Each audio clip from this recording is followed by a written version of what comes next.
spicy, super spicy. Welcome to Punakha, Bhutan. This amazing Himalayan destination is a city of myths and monasteries, steeped in Buddhist tradition. We're diving into the magic and mysticism of Bhutanese Buddhism with hikes to gorgeous monasteries, village experiences, and more. We're even visiting a village that has penises everywhere. That's right, penises. And we're trying some of the hottest food on the planet, datshi, jasha, maroo, and the spiciest liver I've ever had in my life. It was so hot, it made my tongue go numb. Enough talking, let's dive into Punakha, Bhutan. It tastes of cheese. Yes. But it's super hard. Even I haven't finished eating the dry cheese. So of the mountains here, you said 70% of the land is trees, the other 30 is rocky mountains, right? And we do have some flatter region, like in Maroo where we have the international airport, and in Bhutan we have some flatter regions too. And some areas we do have rocky mountains where it is really hard for the trees to grow. Right now we're going from Paro, we're going east, right? Yeah, Towards the east. And this area, I mean, definitely way windier and higher than over there. David, we are here in Thimphu, the booming city in Bhutan. You could see lots of construction going on, and this is the only 4-lane expressway in Bhutan. So it is the only 4-lane expressway in Bhutan. Wow, and this is Thimphu, so huge city. Yes, it is, where 100,000 people are living. 100,000, so of the 700,000 people who live in Bhutan, 100,000 live here. So Thimphu, yes. This is the biggest city? Yes. Right, awesome. Incredible, and we're gonna be staying here the last 2 days. Yes, after Punakha.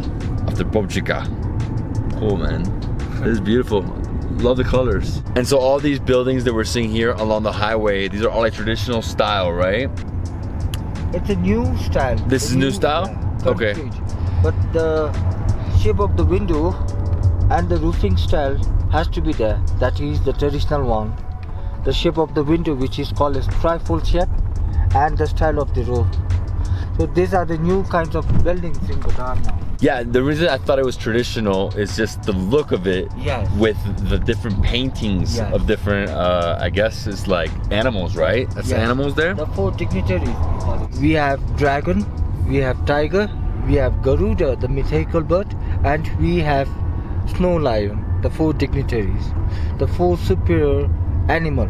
So right now we're getting to what elevation? Is it 3,000? 150 3,150 meters high. Okay, so that's above sea level. Yes. And up here it gets a lot colder and it's more and more windy. This is very different because we have trees to the right, super winding road. We're on the left side of the mountain now, not on the other side, and it's starting to rain. And what he's saying is that if we get to a certain level, it'll actually snow, but obviously right now it's only 45 degrees, so it's not that cold. It's something like 7 Celsius, right? And what is that? In Bhutan, you could see 5 different colors of prayer flags. So each color, it symbolizes something. So the blue color, it is for health and longevity. White, it is purification of karma. Karma means action. Red, it's the wish fulfilling prayer. Green, it's a compassionate prayer. And yellow, it's the victory over obstacles. So in order to have all 5, we try to put all 5 colors of prayer flags together. And directly you cannot put the prayer flags, though you can buy the prayer flags from the shop.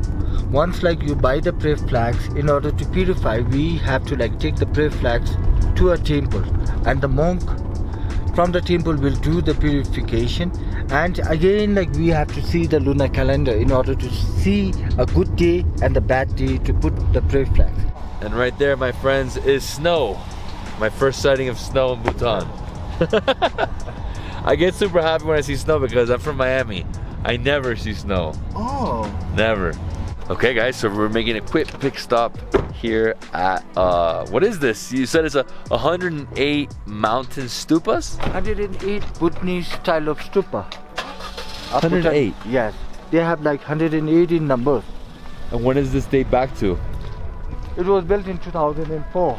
So in 2003, our country had a problem with some of the Indian militants who have like started staying in Bhutan. So in 2003, our former king, K4, along with the Bhutanese army, they were able to chase them away from Bhutan. So in order to celebrate the victory over chasing them away, the eldest queen mother, she built 108 Bhutanese style of stupa. This is amazing. And the name it's called is Druk Ongel. Druk means Bhutan. Druk means dragon actually. Ongel means victory.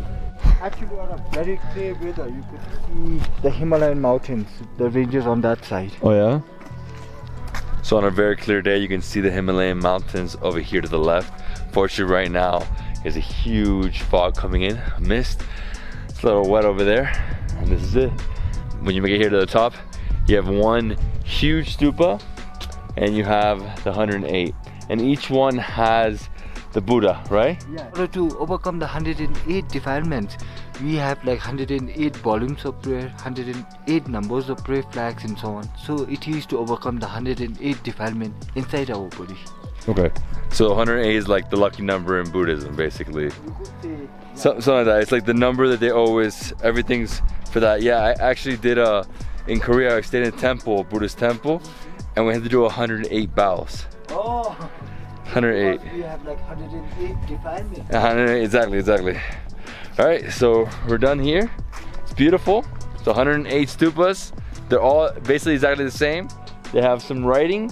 They have the Buddha, you know, Buddha right there. And that's it. Now let's hit the road. We have a 20-minute drive for lunch. Woo.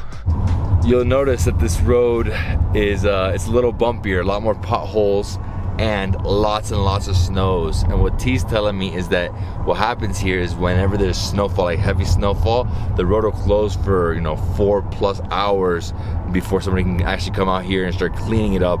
They put salt, and the salt actually like messes up the street a little bit, right?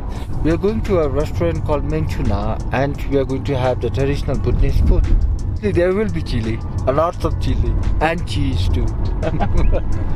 Chili and cheese. That is like Bhutanese food. Yeah. That one was massive. Is there a reason why some are bigger and some are smaller, or they just keep adding on? They just keep adding on. They just keep adding on? Okay. I was gonna say, I mean, it's huge. Yeah. But there's one here, like every turn there's one. Usually people, they hang prayer flags on the area where they do get lots of wind. So the mountainous side, the mountain area, the hilltop is the place where they get lots of wind. So what we believed is when the wind blows, the prayer written on a prayer flags will be blown by the wind and bless the people who passes by. This area of Bhutan is completely different from Paro.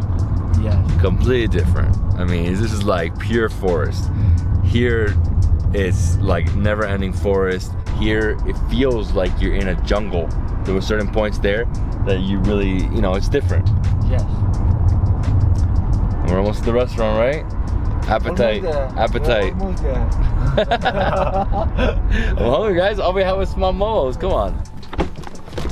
Made it here to restaurant Menchuna. Menchuna. Beautiful. Love it. Traditional house. You have a stupa right in front. So as soon as you walk in this restaurant, you can see it's a very traditional wooden restaurant. Over here to the left is like a souvenir shop. Over here to the right, dining hall. And there's buffet. I'm actually getting stuff like a la carte, Bhutanese food. But this is buffet. What do you got here? You got some Cabbage.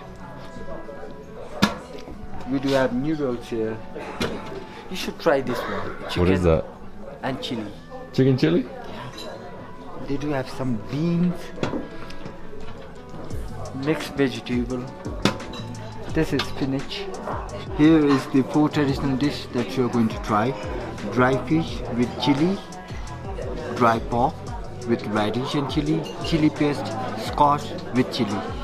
So everything is chili. So this is my first Bhutanese food experience ever. This is like the real thing. So we got the dried fish, we have the pork, here we have some chicken which you just got from the buffet, but that's traditional Bhutanese style. And it has like some long beans, a little spicy. And over here we have, so this is like a different type of vegetable. I've never seen this. It looks like cabbage.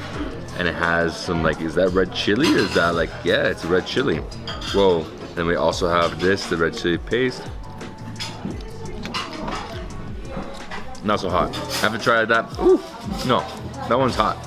I really love the setting of this restaurant. Wooden floors, wooden walls. They have a lot of different like Bhutanese, I guess like, not carpets, a tanka. So it's like Buddhist tanka. Yeah, it's an embroidery one. Embroidery, okay. And then over here we have some masks. And yeah guys, so I'm gonna start with the food. I think I'm gonna start with this, and this is actually squash. We looked it up, so it's squash. Wow, hot, right? So you said just grab a little bit of everything, right? Yeah. Grab a little bit of everything, put it here on my plate. Oh guys, this looks so good. The fish, he said I have to be really careful. There are spines. You guys know how much I hate that, but I'll be fine with this. And then I'll get some of the chicken, right?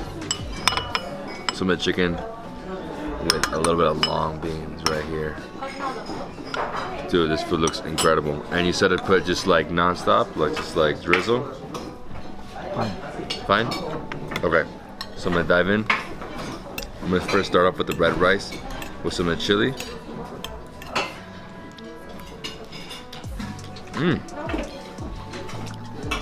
Sugar and rice. Spicy. Oh yeah. Yeah, spicy. Squash is too good. It's like spicy squash. And it's like a little meaty and a little thick. Oh, dude, the squash is unreal. I love the radish that came with the pork. So you got the radish, and then here you have nice chunky pork. Look at that. Oh man, fatty. It actually looks like bacon. The fries just fall apart. Then it has a nice layer on top. A little crunchy, a little crispy, very dense. With the radish. And a little spicy. Well, I think I put a lot of spice, so spice all over everything. Man, that pork fat. Look at that. More of it here. Yes, a nice top layer. It's very thick. That is like delicious pork. It actually reminds me of some pork dishes that I had down in Meghalaya. And the fish, you said to be careful, right? Yeah. Let's go in from the top. So it's dry fish. Yep. Hitting the bones left and right here. I need to get rid of these bones. Too many bones. But I like the fish. It's different. Oh, I actually love mixing the spice with the long beans. Whoa. Wow. Yeah, be careful with the chilies. These chilies are crazy hot right now. Ooh, my mouth is tingling. Now I'm gonna jump on the chicken. Chicken with a tiny bit of bones.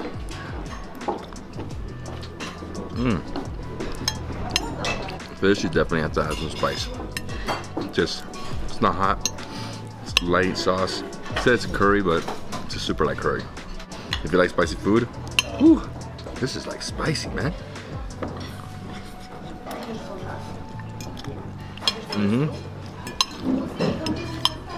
I think my favorite thing has to be the squash. This is what I like the most.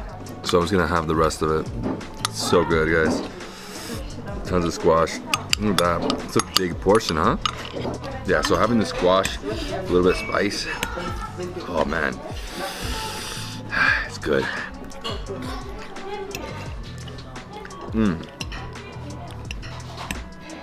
It's like almost like a lazy stir fry.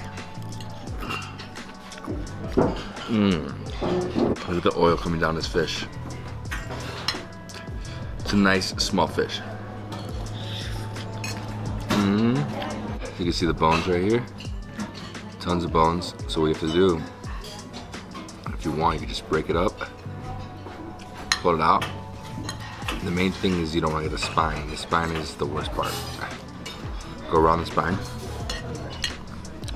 Get out the flesh. It's so different. I've never had fish like this. With dried fish, with oil. Oh my God.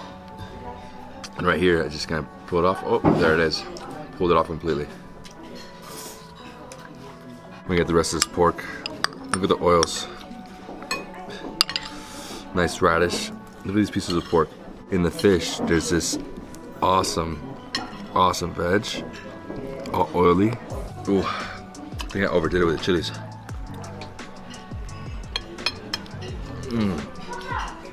So squash, pork, chilies, some radish, all together. I just love the flavors. I love the heat. Alright guys, so I'm gonna try something really special. It's called samji. It's only made during special occasions, and because the festival is going on, they made it. It's basically a VIP dish. And so it's rice with coriander, egg, and chilies. And then next to it we have the butter tea, not buttermilk, butter tea. So I eat and then I drink? Yeah. Like that? Okay. So this is just some rice.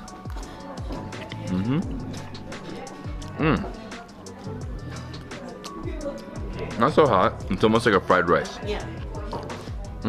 It's very similar. And then drink? Yeah. Careful, it's harder. Butter tea. It's like, for me, this is like just pure butter. Like it just tastes like pure butter. So what I'm gonna do is I'm gonna go a little wild, throw some chilies, and then mix it. That's what you have to do. I think it's gonna give it the most flavor, right? Flavor, heat. Because before it wasn't so, I mean, yeah, it's basically white rice with a tiny bit of chili, tiny bit of coriander. You have chunks of the egg, right? Thank you, Mom. And you basically have the butter tea to like calm down the heat, right? Yeah. I don't need it. I like it like this. My friend, congratulations, this is awesome. We had such an awesome day. It's been a long one. I traveled yesterday to get here, so I've been out for like 40 something hours already going around. But yeah, so we started off with some delicious momos and some buttermilk over in Paro. And we drove 3 hours, stopped at a few different places, and we made it here to lunch. And we had an epic traditional Bhutanese lunch. I mean, food is stellar. If you love this video, please give me a thumbs up. Let me comment below. Subscribe to my channel for more awesome travel content. I'll see you in the next travel food adventure. Where? My Bhutan.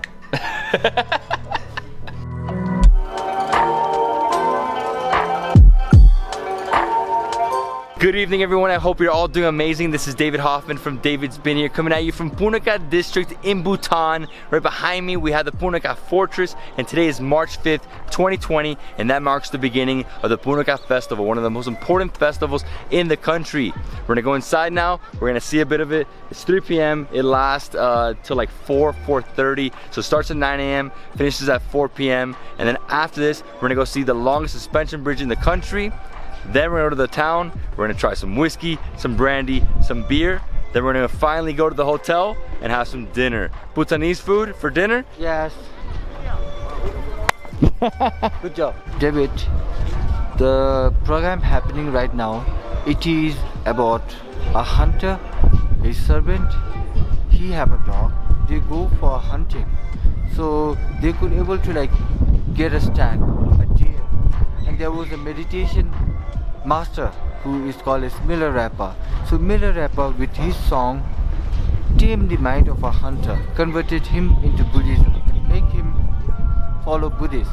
So the drama basically it talks about Buddhists of non-violence.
right now the two horns that belongs to the hunter and the mate, the two horns, the two dogs brought a stack with them.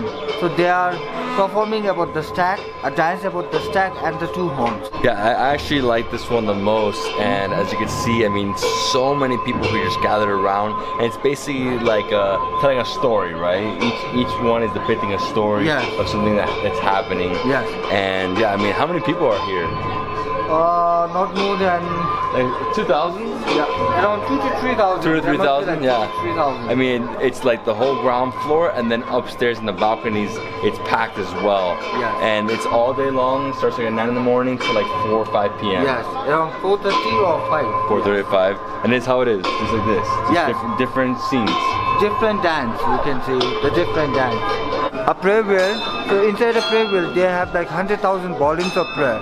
We need to do a circumambulation in order to gain a merit. So it's a prayer bell. Oh my god. That's fast.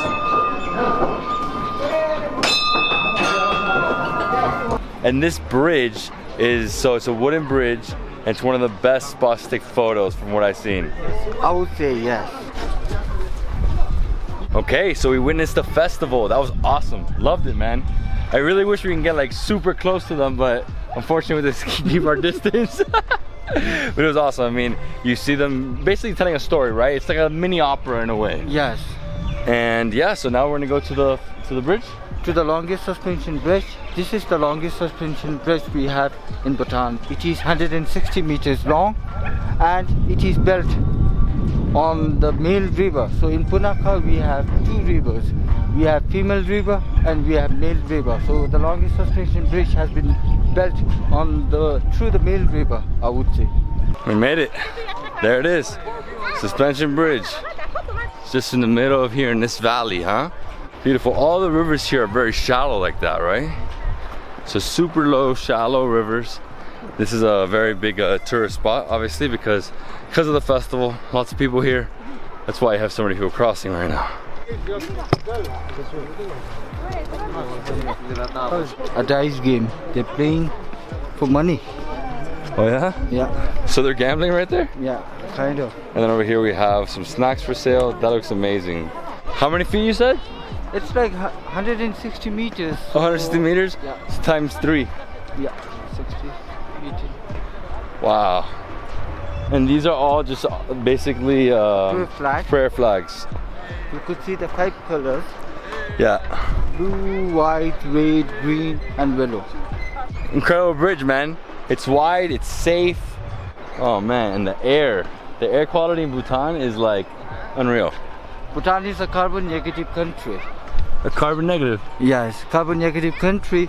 We produce more oxygen than carbon dioxide.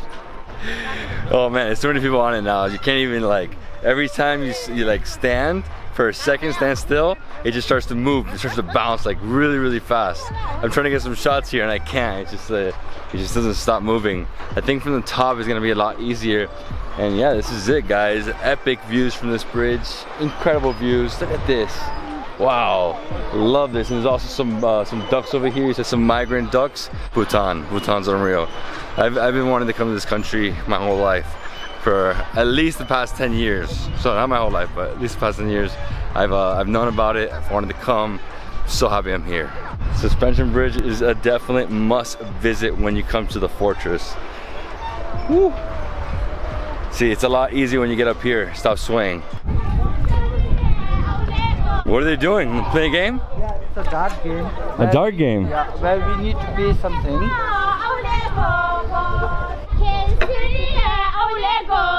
So you just throw the dart, but do you win anything? No. For a pair of arrows, it costs 50 new.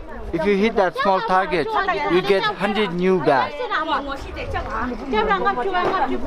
So do I try it? Are you gonna try it? My man, these are the biggest darts I've ever seen.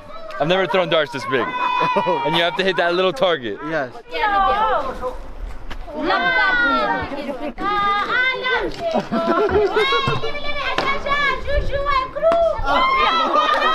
How you do it? Alright guys, my turn. So where's the line? Here? Yeah.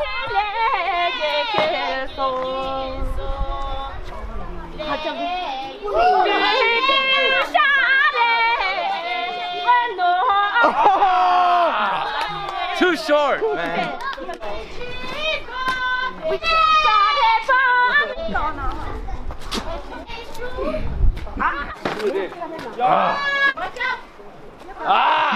Can't catch a break here. So we spent what? 200? No. Yes. Oh my god. It just happens only when they have the festival in this area. I mean, they basically just have these huge darts and they set up a little stick there, like a little target. That's it. Yes. So for the dart. So cross the bridge, play some darts, go to the gift shop, and then come back. Takes you like 30 minutes in total. Pretty cool experience. A must do if you're here, obviously. I mean, where else are you gonna get these beautiful views and this amazing air quality up here. Incredible. Now we're gonna see these guys playing the game again. Hey, people are so nice here. Whew, I'm out of breath.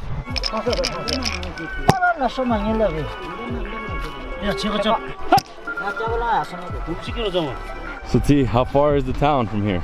Before, the town of Punakha used to be quite near to the fortress. So later they planned to ship the town from here. The town which we are going, it's called Kurutang. It is a planned town of Punakha. Let's go. We drove for 10 minutes and now we arrived here in the new town of Punakha. Punakha. The name of the town is called Kurutang. It is a new town. I thought we were gonna try some beer, some brandy, and some whiskey. Okay. Come, I'll take you to a restaurant where you can try some. Okay, cool. Beautiful buildings, man. I love the style. Only in Bhutan can you see this style. Yes. And always so colorful at the bases. You have the dragon. Is the dragon right there? Yeah. This is the one. This is the one thing I love about the Bhutanese architecture. All the colors, the lion, the snake, tiger. Funny, we're having trouble finding a place that has alcohol. The government, they stopped like issuing a bar license to all the shops. That's why it's hard to find a bar in a restaurant. So you have to find just a restaurant that has alcohol. So no bar. No bars. So we seem to have found a place that has beer. No brandy, no whiskey. But Bhutan does make brandy and whiskey. But I guess we can't find it right now in this town. At least we're gonna try some beer though. We're gonna try some Bhutan beer. And right here we have Druk 11,000. This is a beer from Bhutan where you said 8%. So this is like Kingfisher Strong. That's what it looks like to me. Similar, right? Yeah, very similar to Kingfisher Strong. Hey man, strong beer. 8%, and it's not small at all. I mean, this is a dope beer. 650 milliliters. Yes. It's a big beer. And what he was telling me that we're gonna try some spicy meat alongside it. So usually people here in Bhutan, when they drink, they eat something with alcohol. And here we go, spicy liver. Ooh, looks so good. You got peppers, you have chilies throughout, and you have liver.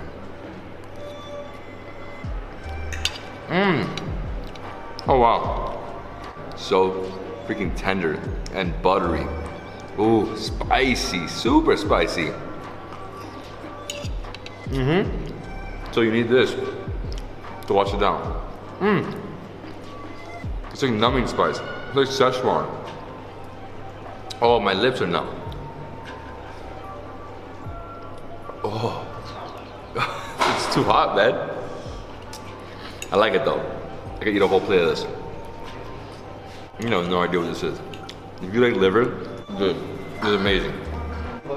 This is too good a plate, man.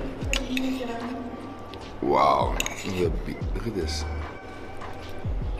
I know we have dinner later, but this is my type of appetizer. Super spicy.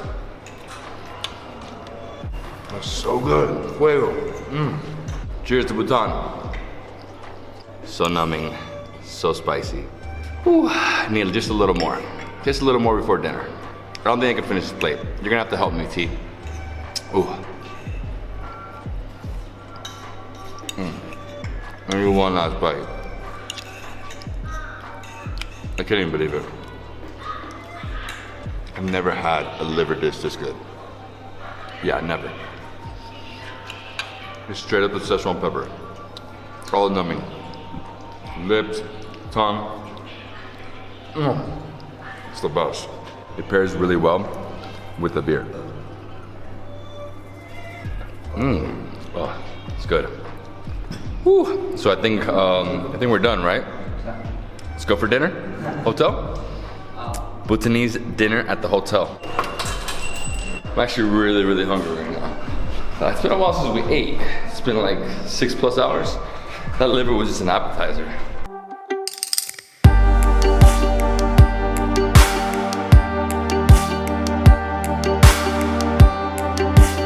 So I'm in 203? Yes, So what's the name of the resort? Duchu Resort, sir. Bhutan Resort, okay. All right, I got dinner in an hour, but first I'm gonna check into my room. I'm gonna take a quick shower. And this is my room, my first night in Bhutan. I love it, super traditional, lots of space. Look at this. So you have 2 chairs here, a small table. You have a desk if you wanna go work, right? TV, king size bed, heater, bathroom over here, right? So you got the bathroom, shower, tub, and over here, you can set up and put all my clothes out, which I'm gonna do because I'm gonna be here for 2 nights. So I gotta take everything out. And yeah, guys, I'm gonna relax, take a shower, and then go to dinner. I'll see you guys in 45 minutes. So I came here to the restaurant of the resort, and it's right at the bottom of the lobby. So you have to go through the lobby, go downstairs, and here you are, big dining room. In the middle, you have buffet. Everybody's doing buffet. I'm not doing buffet. I'm going Bhutanese. So I got 5 things. I'm starting off with a pumpkin soup. Then over here I have red rice. I have chili cheese, so chili and cheese. I have chili and cheese over here with potatoes, and then here's chicken curry. So let's start off with the pumpkin soup. Oh wow.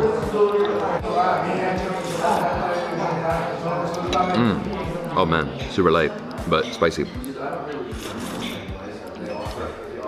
Oh wow. So, you have chunks of potato in here. What else do you have in here? Some corn.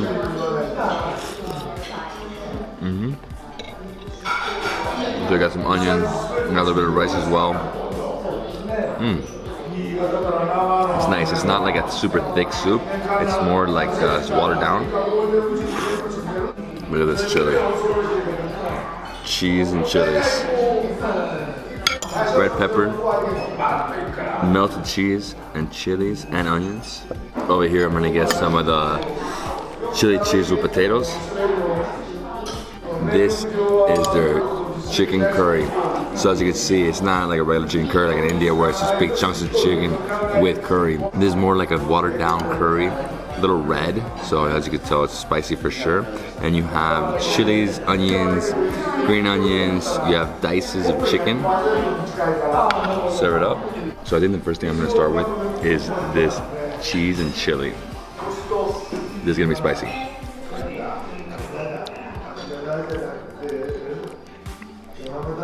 Oh wow. Ooh. It's not hot. It's so spicy.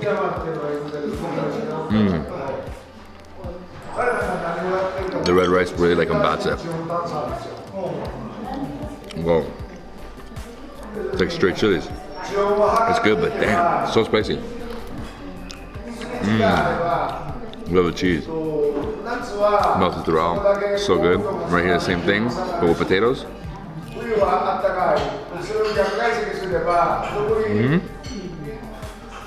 It's almost like a potato salad with super spicy chili and cheese throughout. Wow, that is a good potato salad. Cool. So hot, so hot. And right here we have the chicken. I like how they diced it up.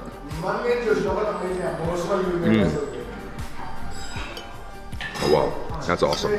That's light, good chunks. So it's not like huge bites with bone. It's already cut up. Oh, they lost power. They don't know when they're gonna get back. So I moved over here to the bar area. Pretty good area, lit up a little bit at least. Continue my food. Yeah, so like I was saying, the chilies are super hot. Straight hot chilies with cheese. The thing we have to do with this is mix it, right? Mix it in there. Chili, cheese with the red rice. The red rice really comes on the heat. I'm really surprised that there's so much hot food in Bhutan. I had no idea. Extremely good, extremely hot. It's intense.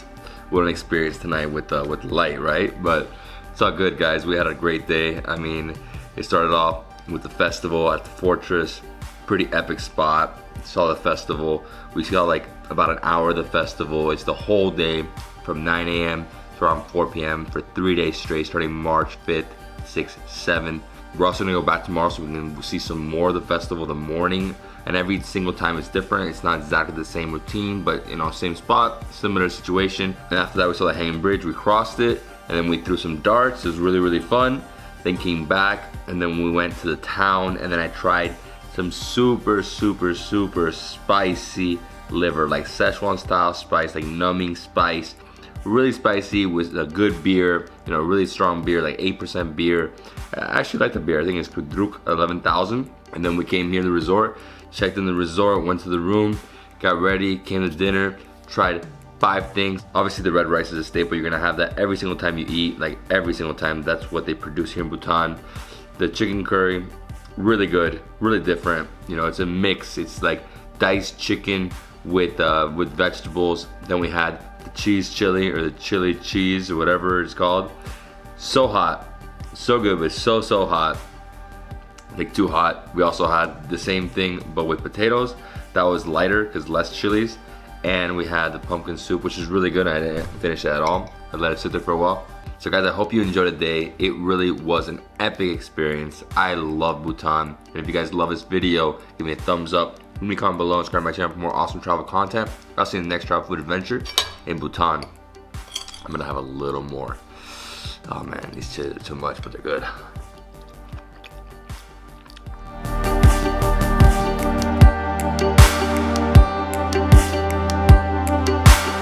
Good morning, everyone. I hope you're all doing amazing. This is David Hoffman from Davidsbeenhere, coming at you from Druksha Resort in Punakha, Bhutan. Today I'm super excited because I'm going to take you to eat lots of food and we're going to experience a festival. We're starting off right here at the hotel and we're going to eat some traditional breakfast. We got some egg curry, we have some easy, which is like chili with cheese, and we have some fried rice.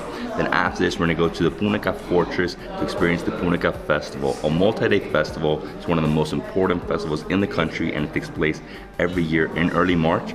And after that, we're gonna eat some delicious lunch. Oh man, I'm so excited. I can't wait to start eating.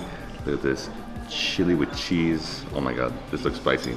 So look at this egg curry. It looks so good. That's one thing I didn't know about Bhutan, is that they love spice here. They're all about spicy food. So basically what they have is a lot of chilies, right? So you can see green chilies right here. Best thing to do is just jump into the egg. Look at that. Hard-boiled egg that has been basically soaked in the curry.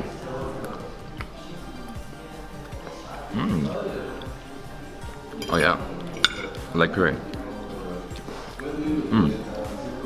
You have to keep it on a low level of spices here, so it's like a more like a watered down soupy curry. A little bit of spices, definitely chilies in there. So I'm gonna mix some of that curry with the fried rice. Oh, that's good, and there's chilies in the fried rice. Wow. What a spicy breakfast. Oh, that's unreal. That is basically like a spicy veggie side with cheese. Oh, this is amazing. This dish is called easy. As you can see, chilies, onion, tomatoes. You get a bunch. Put it here. Oh, I need all of it. You get some of this egg curry. Just put the curry over the rice. And then go on like that. And in terms of like traditional breakfast here, this is it. That's what they were telling me. Like, this is traditional as it comes. Spicy, everything chilies. So this country produces red rice, which is a short grain rice. It's really, really good. And I like it because it's you have the influence of India and China in their food. In terms of level of spice, I'd say this is like a 6. You know, yesterday I had like a 10. Actually, I had like a 15 with the green chili cheese, which is unreal, but so spicy. Oh yeah. Oh, it just makes everything here. the easy, the rice, and the curry. And right here, we have butter tea. If you guys didn't know, this is like their most famous drink. This is what they all love to drink, which is basically tea with butter, like straight up butter. I couldn't even believe it because when you taste it, you're like, whoa, am I eating like a bar of butter here? Yeah, that's what it is. It's like melted butter. It's good, but you know, because I'm a coffee guy, I have to have a coffee. Black, no sugar, all day. As you can see, the egg has absorbed the curry. This is all for me, guys. And I'm probably not gonna eat for like 5 hours, so gotta fill up on some rice, some more curry, just drizzle it like that. And basically, we're gonna eat all the easy. You know, I didn't know that much about the food in Bhutan before I came. I obviously did my research, but I didn't know it was about this much heat in their dishes. I don't know what it is, but you know, mountainous countries usually don't have a lot of spice. Here they do. That's good fried rice. Basically, the fried rice is like very light on vegetables and chilies.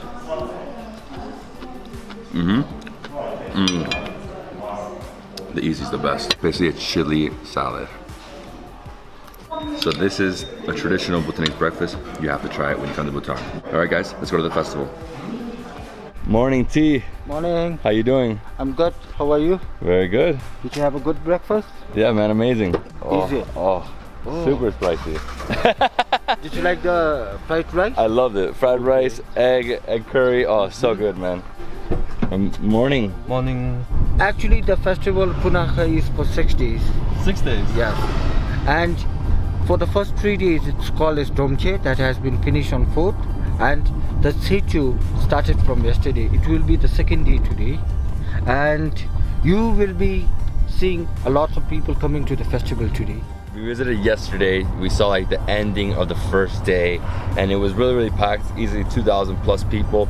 There were some tourists. I mean, I'd say maybe 2 dozen, maybe. Yeah. Not so many right now, but he said today is gonna be a lot more. Obviously, the more that the days get into the festival, the bigger it gets, right? Yeah. And yeah, we're just driving through the area right now. Beautiful morning. Wow, so we have rice paddy fields here. See some donkeys, some horses. Oh, this is like all farmland, huh? Yes.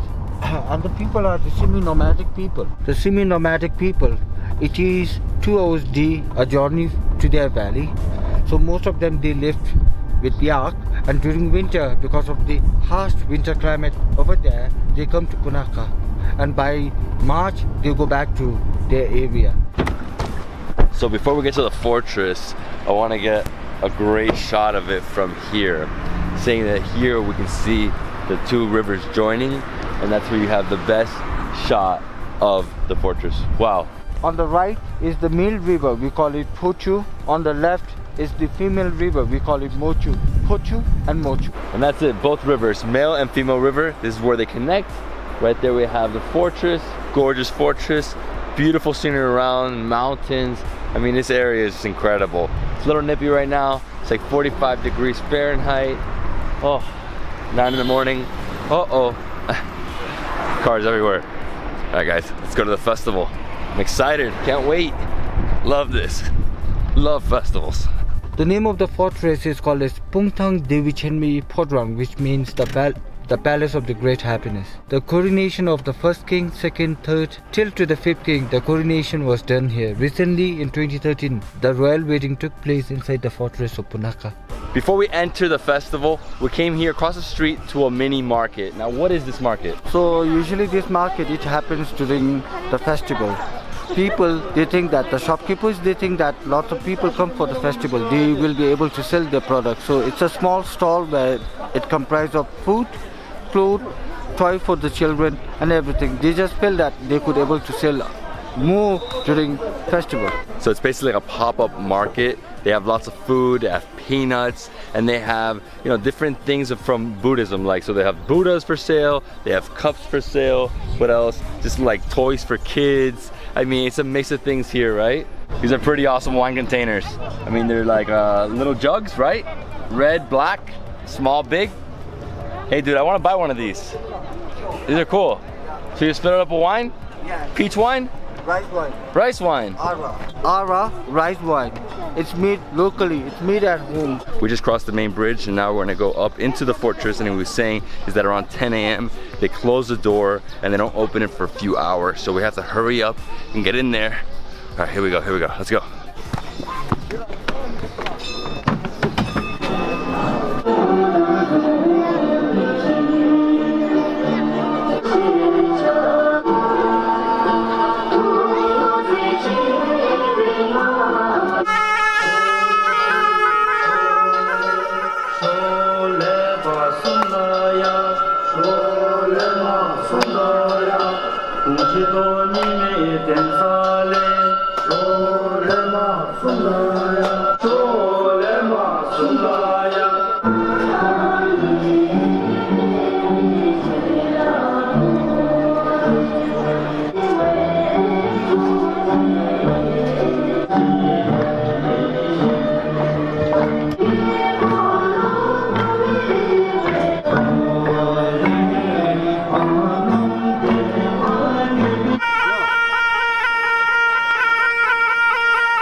As soon as we came into the fortress, as you can see, huge gathering, like 3,000–4,000 people. There's actually a section set off for tourists, and the rest of it is made up for locals. And where we stood, you can see like the center, the main square, and that section is the administration area, right? Yes. This is where we have all the head offices of the district.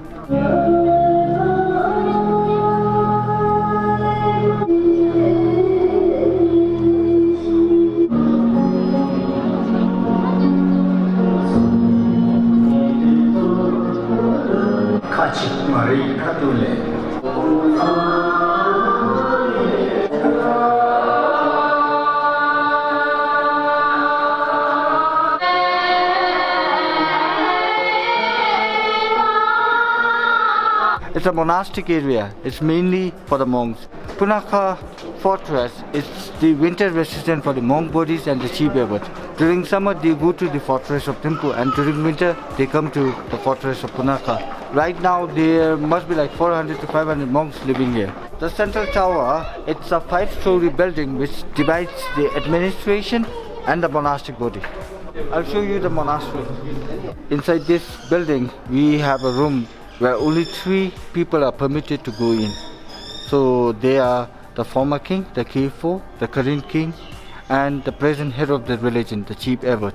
Because in that room still we have the embalmed body of the unifier. So it dated back from the 17th century, the embalmed body. All these buildings here, what are they? Just part of the monasteries, all residential rooms? No? They have a shrine inside. A shrine, a temple. And even here, in 2013, the royal wedding took place inside this one. And can you see the golden door here? In 1907, our first king, when the monarchy was started, the coronation of the first king was done inside this golden door. So it was on 17 December 1907, and 17 December is celebrated as the National Day of Bhutan. So basically the residential part is the other side. Here it's shrines. Yes. Right? So all this is shrines. I love the colors here, man. Beautiful. And this is all in Bhutanese, the language, right? No, What it's in Sanskrit, I would say. is that in Sanskrit? Yeah. Man, to me it looks something like Mandarin, looks like something different. So even for the Buddhist people like us, it is very difficult for us to learn or to read Sanskrit. So some of the monks, they could be able to read or write in Sanskrit. Dragons there, I think that's like a lion slash snow lion. Yeah. I was gonna say it looks like a lion slash panda. So this is the main shrine, and inside it we have a statue of the Buddha, the second Buddha, and the unifier. The unifier was like the guy who unified Bhutan. Yes. Right? He came to Bhutan in 1680. Actually, he is a Tibetan scholar. Okay. He came to Bhutan, he unified the country under one religion, that is the Drukpa Kajutpa religion. And he brought, like, Buddhism has been flourished all over Bhutan, so we call him the unifier. Okay, and then outside here, as you can see, lots of beautiful colors. Here we have dragon, right? Here we have the face of the dragon. Yeah. And then over there we have some gold pillars. and lots of imagery and colors. I mean, this place is just super colorful. This is one of the things that's very different from places in China, like the Buddhism in China and the Buddhism I've seen in Japan and South Korea. You guys use a lot of color in everything, in all depictions. Yes. Everything we've seen so far here at the festival is basically showing us, you know, the founding of this fortress. 1637, you said, right? 1637. So 1637 it was founded, and so it's singing, dancing, and they're just basically, it's sort of like an opera, right? They're telling a story. Obviously, it's hard for us, you know, somebody that's a foreigner to understand it. You guys understand it though, right? Yes, we do.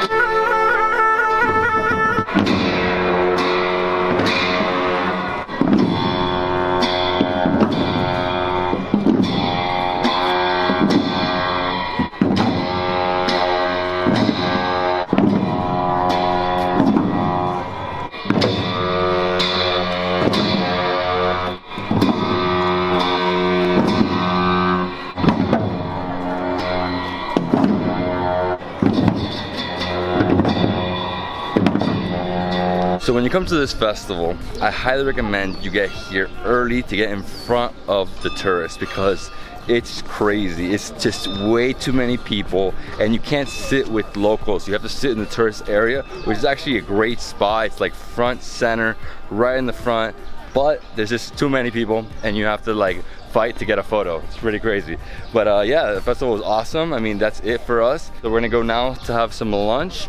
I think we're gonna get some like street food and take it to have a picnic or something. I don't know exactly how we're doing it, but we're gonna do it around here. So let's go eat some spicy food, Bhutanese food. Oh, who would have known it would be this hot? So a little bit of a change of plan here, guys. Unfortunately today, because it is festival, most of the people who do catering to have a picnic on the side of the river are closed. You know, they take the day off. You know, festivals, this is what happens. You know, some of the restaurants are closed, some are open. So what we're gonna do is we're going back to the hotel. It's about a 25-minute drive back, and then they're gonna make for us a few dishes that I haven't tried, like spicy dry beef, cauliflower and cheese, chili and cheese again because it's so good and it's so spicy, so I have to try it one more time. I really loved the other one this morning, the easy? Easy, that was the best, man. That was like salsa, we call it. Easy. Yeah, it's like a salsa. Yeah. It's like a spicy salsa. Yes. And whoa, look at this. I didn't see this yesterday, the way it looks now. All the mountains here is like a valley. That's all rice fields, right? Yes. And by the way, if you're not into spicy food, you could also ask for no spice. Similar to like how you do it like in Thailand, you ask for like no chili at all, and they just, you know, take off the chili completely. Still really good, but obviously if you want that extra kick, a little extra flavor, add some spice, some chilies. So you have a lot of chilies up in these mountains, huh? Yes. The first chili from the western parts of Bhutan are being grown here in Punakha, and during winter we really don't have any places where we could able to grow chilies. So some spicy chilies we bring it from India. The scenery is just stunning here. All right, so here we have it, lunch. So we have three main things, okay? So we have dried beef with chilies and like a rice noodle. That looks really spicy. Over here we have red chilies with cheese. My God, it looks extremely spicy. I'm gonna try some of the, I guess it's like gravy slash soup.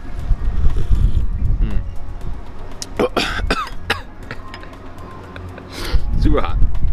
And over here we have cauliflower with cheese. So I'm gonna put a little bit of everything on my plate and we're gonna dive in. Grab that right there. And this is the beef. Oh, so there's a lot of noodles on the bottom. Okay, you just stir it up a little bit. This looks good. Lots of green chilies here as well. And I'm gonna get some of this regular white rice. So this is not from Bhutan, right? This is from India? The rice? Mm-hmm. Yeah, so it's from India. Wow.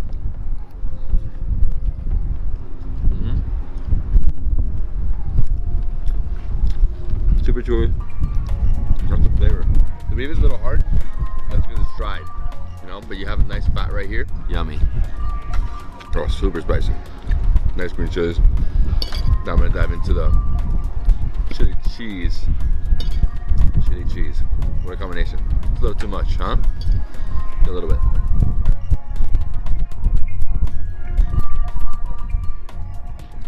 actually lighter than the green chili. Green chili is really spicy. Mmm. Oh wow. The cauliflower is fantastic. Mmm. So the cheese is like melted, but almost like liquefied.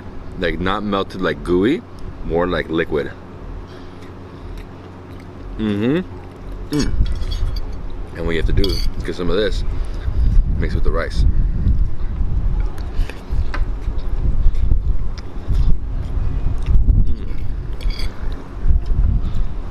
Wow, that's good, man. A little more beef. Mmm. That one's way more tender. Mm-hmm. Best thing to do is to get some of this sauce right here. Put all over. Whew. Thing is that these type of chilies, they sneak up on you, you know? And they tingle. They make your lips tingle. What a great dish. I would suggest taking off the green chilies though. It's too spicy. They're really hot. Lots of cauliflower. That's one thing I like about Bhutan. There's a lot of veg here. I think the winner of this is definitely the cauliflower. If you're into veg and spice, Bhutan is definitely the country for you. Mm-hmm. Mmm. Oh, this is fire. Mixing the green chili with some cheese, cauliflower. So this is like sort of like thali style, right? So like if you've ever been to India, ever eaten thalis, which are like, you know, so many plates. This is how it is, right? You get a little bit of everything, and you mix. I think the best thing here is the mix with the red. Red's light. So in terms of what I loved here, cauliflower is the best, for sure. Nice cheese. Chilies, the chili cheese. This one's better than yesterday's because yesterday's green chili, which is too hot. The beef, the dry beef is a little too hard for me. It's good, but some pieces are great. Some pieces are just way too rubbery. And that's lunch, my friends. I personally love the heat. It's hard for me to eat anything that's like no spice. If it's like no spice at all, at least some pepper. That's it, guys. I hope you loved the day. We started off right here at the hotel, having an incredible breakfast. Egg curry, but that easy. It was like that salsa spice, spicy for breakfast. I mean, I never do that, but I definitely enjoy it. You have to come to Bhutan in early March to experience this festival. Punakha Festival. Incredible experience. So colorful, lively, lots of music, lots of dancing. And then we came back to the hotel, had some lunch. Unfortunately, our plans to go to the river got canceled. But yeah, I still made up for it with some incredible food. Really, really love the food here. I mean, it's a big mix of non-veg, veg, and spices. Lots and lots of chilies. So if you love this video, please give me a thumbs up, leave me a comment below, subscribe to my channel for more awesome travel content. I'll see you in the next travel food adventure in Bhutan. With this epic view, who wouldn't want to eat here?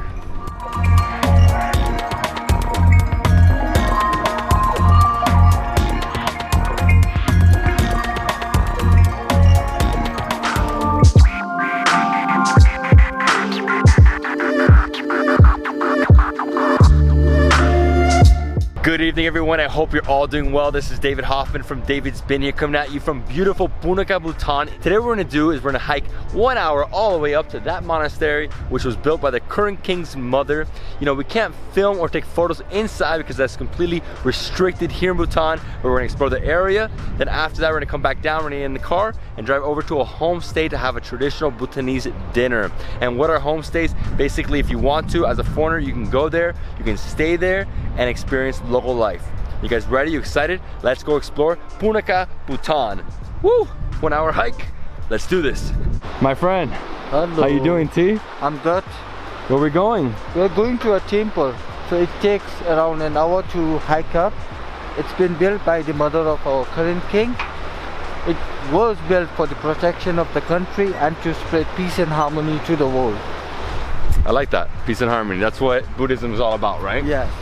And this is a suspension bridge. And these are all like flags, Buddhist flags, all Yes. different colors, right? Yeah, it's 5 different colors. 5 different colors. Got yellow, green, white, blue, And red. and red. Okay. Woo! And this is the female river, right? Yes, Mochu. Mochu River. What a great spot. So beautiful here. The mountains. And these are low mountains. These aren't Yes. even high. No, they are not. We will be like going through the paddy field, though like you cannot see any paddy, but you're going to see the small chili plant. So to get up to the monastery, we have to follow this dirt rocky trail. And on the left, we have some rice farms. On the right, we have a little spring. It's going down. Oh, it's getting really rocky now. So it's like this the whole way? Oh no. Gets better? Yes, it does. If you really need a walking stick, you can buy one or rent one right here. So $1 US to rent, $3 to buy. I personally don't need it. And this trail is gonna be like this, rocky and dirt, all the way until we get to the prayer brow, which is at the base of the mountain. And then from there, straight shot all the way up to the trees. Whew. Out of breath. So right here, these are all chili plants. Green chili, red chili? It will be red and they will be having a green one too. And it's your favorite. It is my favorite, but it's really hot. I'm suffering the consequences now. Oh, those are the chili plants. From there they pluck it and they will put it in a different plot so that they have. Once they see that it comes out, once they see the actual chili, they'll move it so it can keep growing. Cool. Wow. That's why you guys love chili so much, huh? There's not only chilies here on the right, there's also chilies here on the left. Like, it looks like rice paddy fields, but it's actually chilies. Hand prayer, bro? Yes, inside they have like 100,000 volumes of prayer. If you turn it once, it's like turning 100,000 volumes of prayer. Okay. Like one go. My turn. So. Yeah, just like that, right? That's it? I gotta say, I've had amazing views driving through Bhutan so far, but this has to be the best. Because here you see everything. What you're missing basically is a fortress and another monastery, but right here you have the rice paddy fields, chili fields, mountains. Dude, you guys produce a lot of rice, huh? Yeah. Wow. Only red rice, right? And even we do have the white rice. And I would say the red rice and the white rice, which grows here in Bhutan, it's much more expensive. So people, they prefer to eat the rice they bring from India. 2 minutes after you pass the prayer bell, we have a staircase that takes us all the way up to the monastery. You can choose to take the dirt on the side or take the stairs. I prefer the stairs. Wow. You hear that? It's owl. It says birds, man. Yes. Cheer pine. Yes, we have like two kinds of pine trees in Bhutan. One which grows at high altitude, it's called as blue pine. And the one which grows here in Punakha, it's called as cheer pine. Unfortunately, the stairs lasted for like 1 minute. Now our next, like the next pair of stairs are basically just roots. Actually, this is not so bad. I've done way crazier hikes before. Oh. Like way high. Okay. And way down. Whew. And this Not was so bad, guys. a piece of cake for you then. Yeah, I mean, you said 40 minutes. Yeah. That's just for, you know, people taking it their time. Yeah. It's probably like 25 minutes for us. Oh, so this so the cows don't come in this gate? Okay, I get it. And then it says over here, straight this way. We made it. Monastery's right here. It's like 2 minutes now. Yeah, I mean, just on this path, it's right above us. And it's starting to sprinkle. Hopefully it doesn't start raining, but it just looks like there's a big fog over there. It's a little bit of mist, right? Not so bad. Not so bad, I think. Monastery. I'm out of breath. So it's a 40-minute hike, but it's super steep.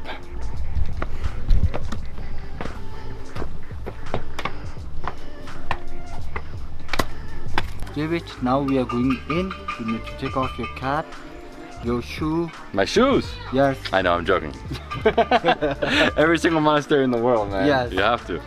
All right, so take off your shoes, and then we can't film inside, but we're gonna go all the way to the top, and from the top you can go onto like the roof deck, right? Yes. You see like the golden stupa, Yes. and then from there we have epic views. Yes. And I love the colors, by the way. This is awesome. This is like an upside down lion, right? It's a tiger. Sorry, tiger, not a lion. The tiger, super colorful beams, the You ground. see the lion over there. Oh, there's a lion there? Yeah. Oh, it's a snow lion. Yes. Snow leopard. That's really a snow Snow leopard. It's a mythical animal out there. Oh, it's a mythical animal? No, but there are snow leopards, so. Alright. Okay, let's go upstairs. No cameras allowed here. See the top. After visiting 3 different floors, we made it to the top, and inside each floor we have the deities. So this temple is made to protect the country, right? For the protection of the country and to spread peace and harmony to the world. And so what are the deities? How many different ones? Like the other 2 are the powerful manifestations. On the ground floor, the protecting deities, it's called as Vajra Killer. Vajra means the thunderbolt, Killer means the magic dagger. So it is actually a tutelary deities, and we also call it the protecting deities. So the deities are basically like statues, right? Yeah, Statues, but there's so many, especially the first floor, so many, and then you go up and you see like it's a lot. I mean, it's a lot, lots of colors, lots of like a little scary the faces. What? Waffle. And then from here, look that's at the where view. we started. So we started right there. Wow. Yes. And we went all the way up here through the fields, made our way up, and look at this. So this is the river. Yeah. Incredible. Mochu. Mochu. Female river. And then never-ending rice paddy fields. Like, oh my God, like layers upon layers upon layers. And here we have the golden stupa. Can you see a motor route? Yeah. It goes to another district called Gasa. So Gasa is the least populated district in Bhutan. So by road it will take 2 hours 30 minutes, and we do have the hot spring in Gasa. You can take pictures of everything up here except looking inside at the Buddha. Don't take photos of this, it says it right here. No photos inside the temple. And this is considered a temple or shrine within the temple complex, right? Can you see a white structure, a white building inside the pine trees? So it used to be a royal guest house. So whenever the royal families come to this area, this is where they take a rest. You can see a tea house. That house right there, Yeah. the White House, Yeah. and then below it, this is like the complex. So these are like, I guess the monks live here, right? Amongst the policeman who looks after the temple. Awesome. Super clean, really beautiful, and it's right here. It's like I guess like a perched area on this hill, Yeah. right? That looks over the entire valley. Yeah. All right, man. So let's go. 40-minute hike down? No, it's like 20 No. minutes. Downhill's a lot easier. Let's do it. Maybe like 15 minutes. 15? Yeah. Let's go try some brandy, some whiskey, Bhutanese brandy and whiskey. Yeah. You were saying there's a little shop next to the bridge? Yes. And the percentage of alcohol in whiskey and brandy is 42.8. That's it? Yes, just 42.8. Only 42.8. I mean, what you have to do is you have to eat really, really spicy food and then have that super strong alcohol. Oh. Right? Like that. In India, in Kerala, there's a place where you do that. Like you have the alcohol, but then they make the food super spicy, so you keep drinking. Wow. So you like calm the heat down of the spice. Wow. I don't know if that really works, you know?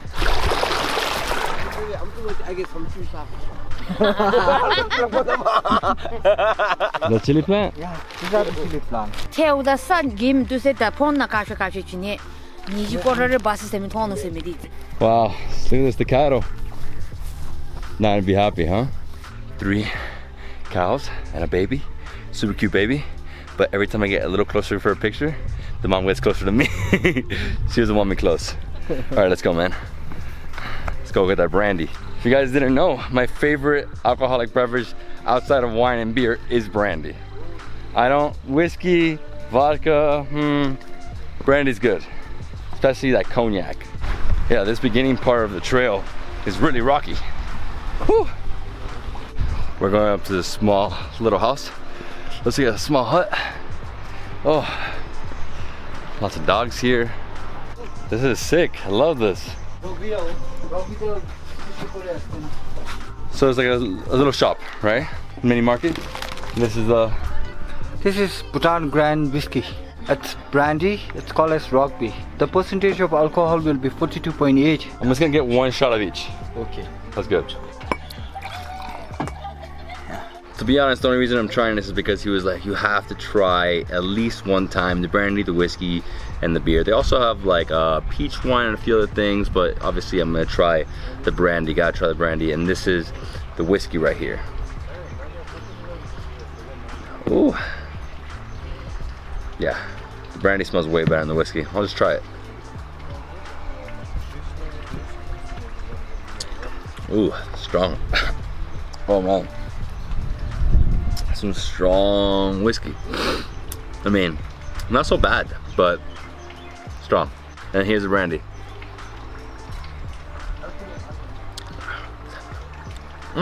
This brandy actually has like a fruity taste to it. No, the brandy's actually not that bad. The whiskey's super strong.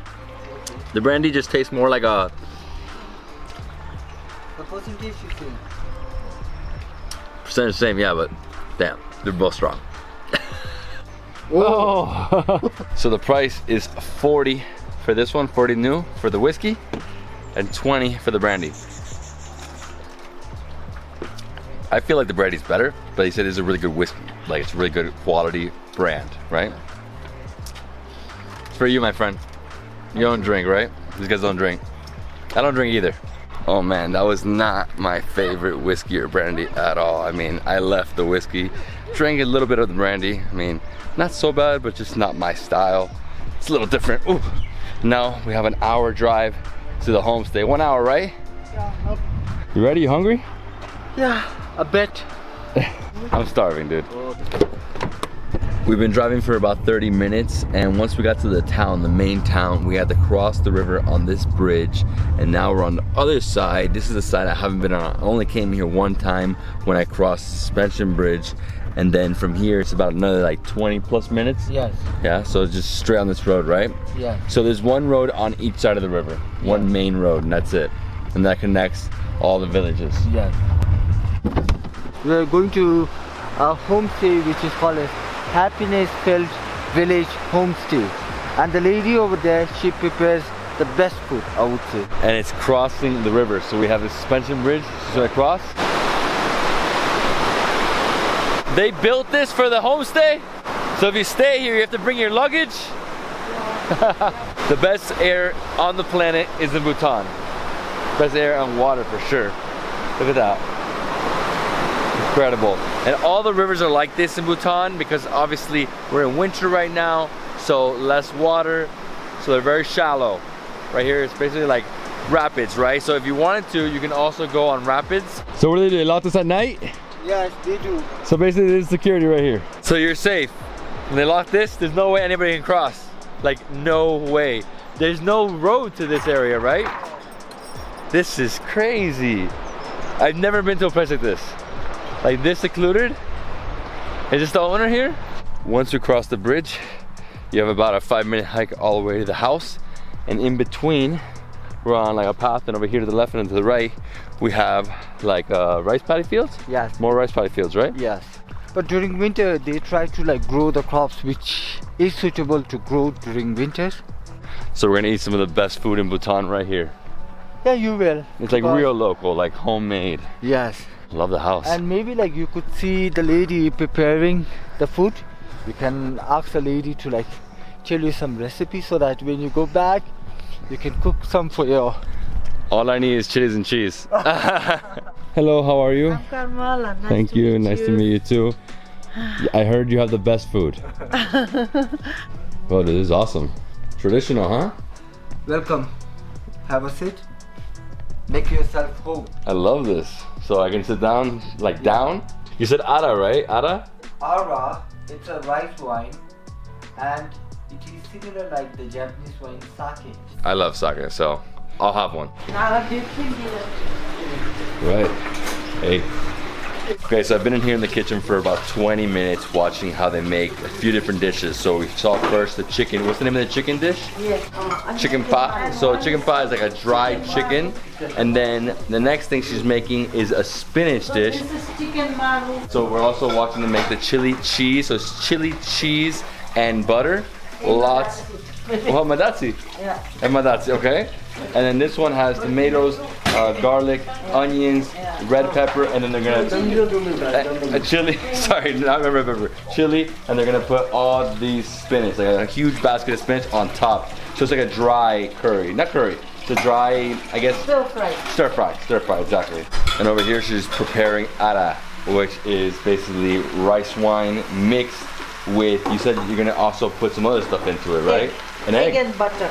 Egg and butter? Yeah. With the rice wine? Yes. That's new. Maroo. Never had that before. Usually this ara, if you go to some other places, they will not prepare you with egg or butter. They'll just give you the ordinary one, which looks like a water. You have seen it, right? So in order to make it special, they add butter and egg in it. So arai is basically like rice wine, sake, Bhutan style, but you add butter and egg.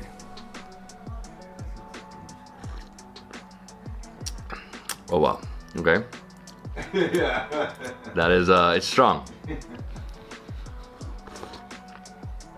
It's not bad. I personally wouldn't add any butter. The egg, it's not so bad. I haven't got any good chunks yet. The fat, I know. Woo. You guys really like butter. Butter tea, butter sake, it's like butter everything. It's different. Okay. But I'll take the rest of it. I'll make more if you want. Maybe I'll have it straight, but like this, it's a little too much of the butter. It's very clumpy. Lots of clumps of egg. Your birthday is on Monday. Some people, when they drink this, Oh, you're gonna give me more? they Yes. eating egg, not the ara, Thank you. I know, the egg's great. I like the egg. and they get drunk faster. I think the first one, I had like the first like batch, and that was like a lot of butter. This is better. Yeah. The main dining hall right now has like 7 different people that are eating, so I decided to come over here to the kitchen to eat. You could also do this as well if you want to. And here we have sort of my Bhutanese tally. We have 1, 2, 3, 4, 5, 6, 7, and we have this, which is the arai, right? So we have 7 different things. Red rice, obviously, right? Is red rice? Yes. Yeah, sorry, it looks a little white, but it's red rice. Over here we have the cheese and chili. We have the potatoes with chili. Here we have cucumber salad with chili. Yes. So everything chili. Over here we have chicken with chili. This is dried chicken. Over here we have more like a chicken curry. Looks like it. Yeah. And then over here we have spinach. Everything has chilies. Everything looks amazing. I can't wait. I need to dive in. How do I do it? Just dive into whatever I want. Let me try a potato.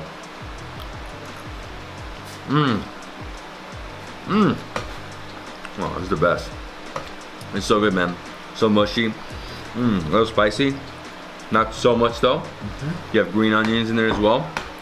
Over here, I'm gonna try some of this cucumbers.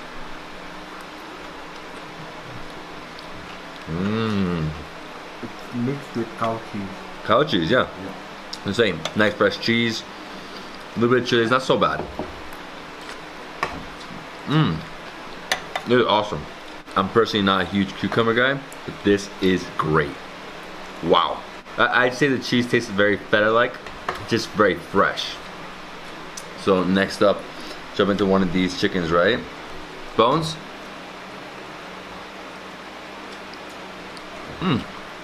Soft and organic. What you have to do is you need to grab a chili, right? Grab one chili, just like that, and bon appetit. Oh man, dried chili. So good. So much flavor. Not spicy at all. Gonna try some spinach. Oh wow. Whew. A little hot. So it's basically stir-fried spinach, and you feel a tingle. So this chili is a little different. This is more like Szechuan style. You feel the tingle on your lips. I like it. At least you're not just burning the whole time, you know? And this is the other chicken. And that one, you actually should use a spoon for it. You know, some of the gravy. Oh yeah. Nice light gravy. Get some of the rice, drop it in.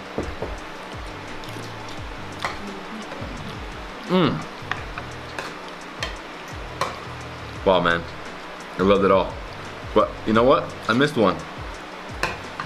The chili and cheese. Chili and cheese. This one is always so hot. Always. Every time. Whew. We have potato calm it down.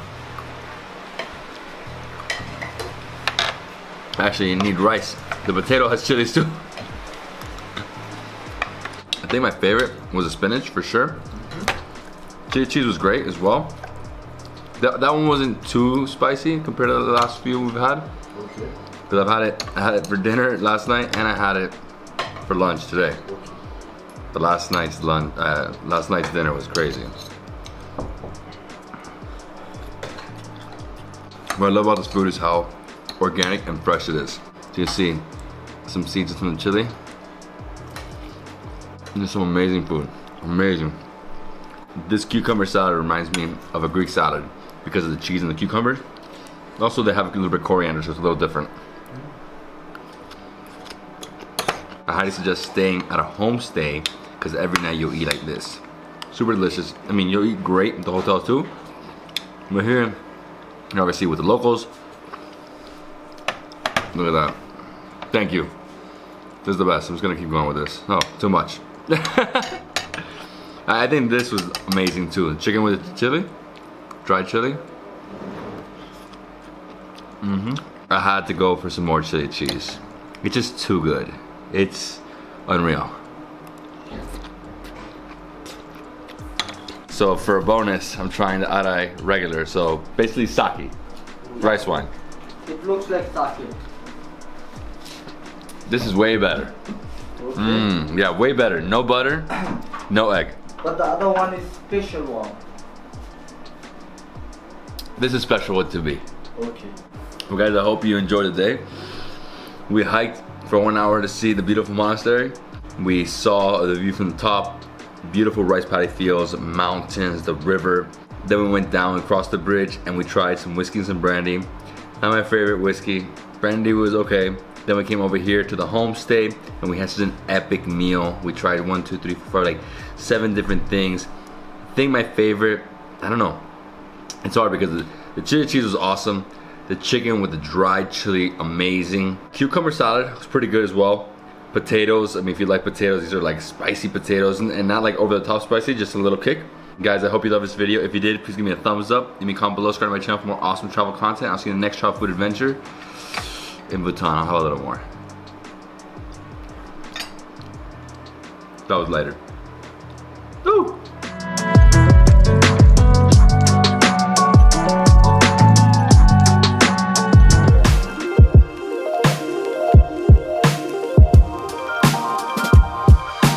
Good morning everyone, this is David Hoffman from Davidsbeenhere coming at you from Punakha, Bhutan. Today what I'm going to do is I'm going to take you to experience a local village.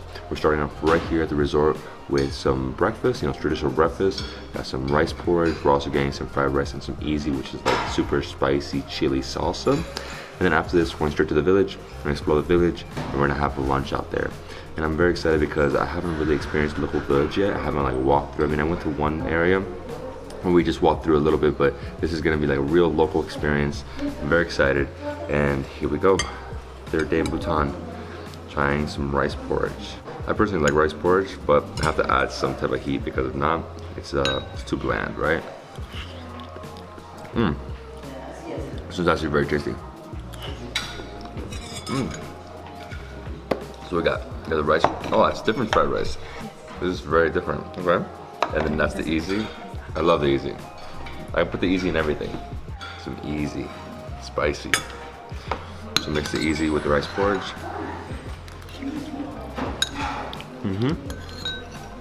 Oh yeah, lots of heat.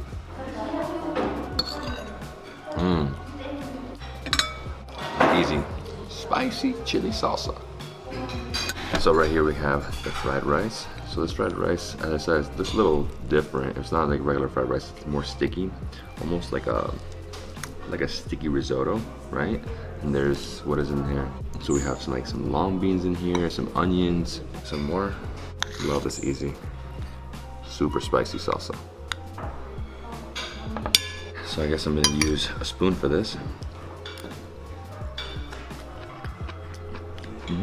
Chilies. So it's spicy, like risotto, fried rice. It's just the best thing compared to risotto because it's very sticky. Risotto is a little more watered down. It's like almost pure steak.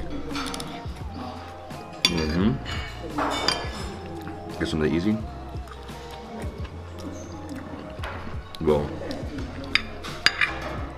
In case you guys haven't seen any of my other videos, they love spicy food here in Bhutan. And every single dish that you eat will have chilies in it, red or green. Oh, this is amazing fried rice. You know, I personally don't eat fried rice for breakfast. In Asia, you'll learn that it's a big part of the culture. You know, rice, basically every country is rice. You know, from China, South Korea, Japan, all the way down here.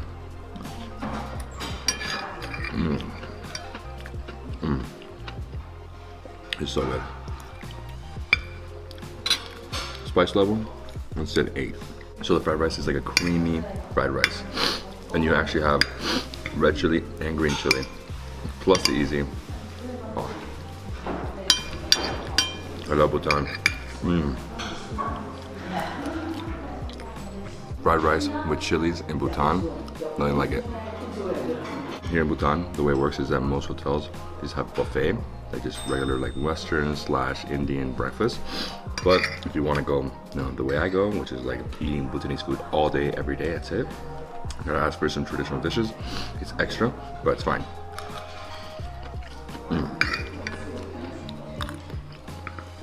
So good. Because we're right next door to India, they also have milk tea, which is chai.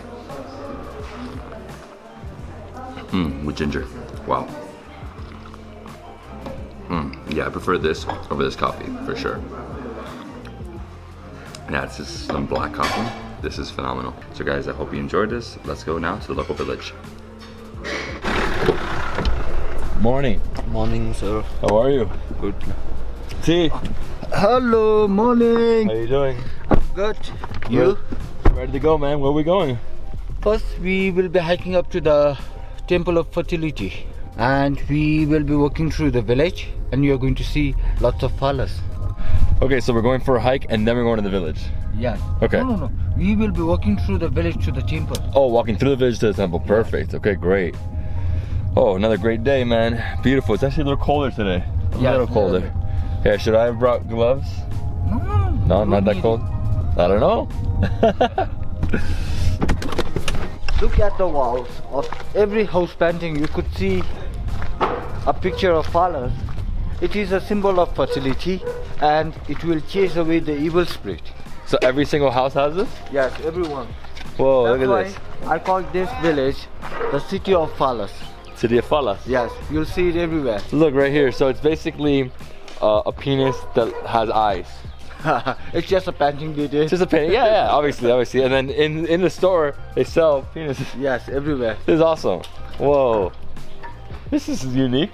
It dated back from the 15th century. We have a Tibetan saint called Tukpa Khinle. He came to Bhutan in 15th century. He subdued lots of evil spirit using his phalas, and he called it the magic thunderbolt.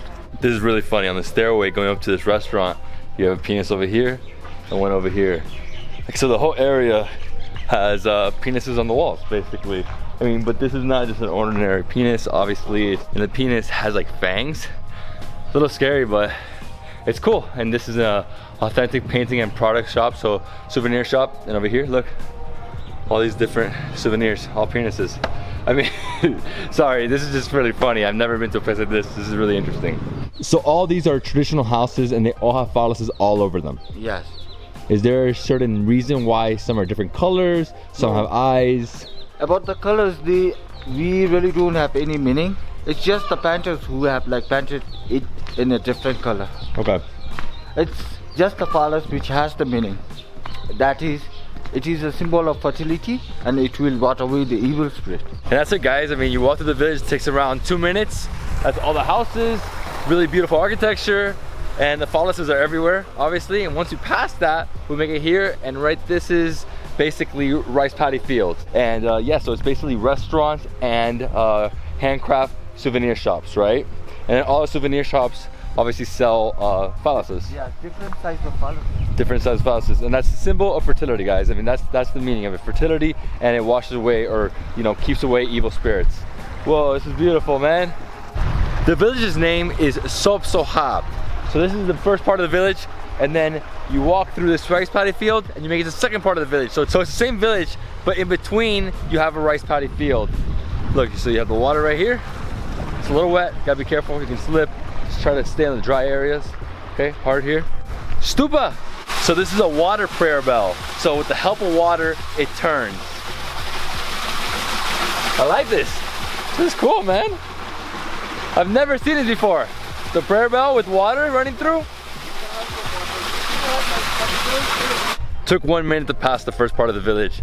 Took like an extra 3 minutes to cross the rice paddy field. And here we are entering the second half of the village. And from here, we're gonna make our way through and go all the way up to the monastery. And here again, lots of different craft shops, lots of phalluses all over the walls. This is awesome. And how many people live in this village? Not more than 1,000. So less than 1,000. And over here we have like an open kitchen. They're making some tea. We have a well right here. So you have, you know, clean water coming out. Heating the water. Yeah, just the heating water right here. Hey, how you doing? Nice, dude. Clean, pretty. Sop So Kha, name of the village.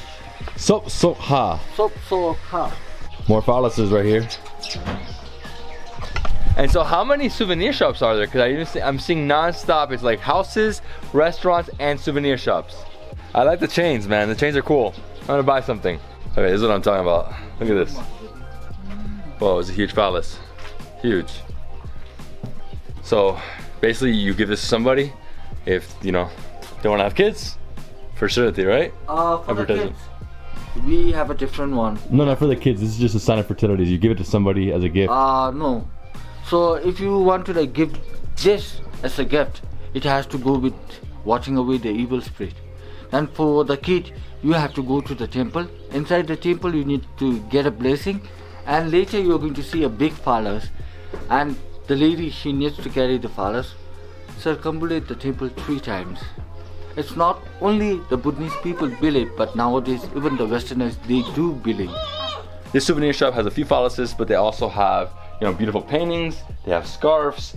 They have beads, prayer beads, and they have masks. And this is the mask you should buy when you come to Bhutan. This is like the most traditional, and it's 1,500 nu, which is how much dollars? Something like $15 something. I don't know the exact number right now, but this is it. You can also get a different one. I mean, they're all beautiful. They're all made out of ceramic.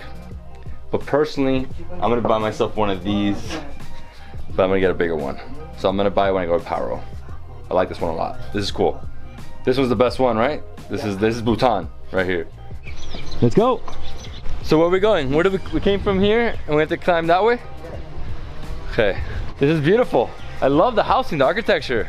If you're interested in buying a phallus, I highly recommend going to all the different souvenir shops to see what they got. That one had like 5 different phalluses. It had more paintings and masks.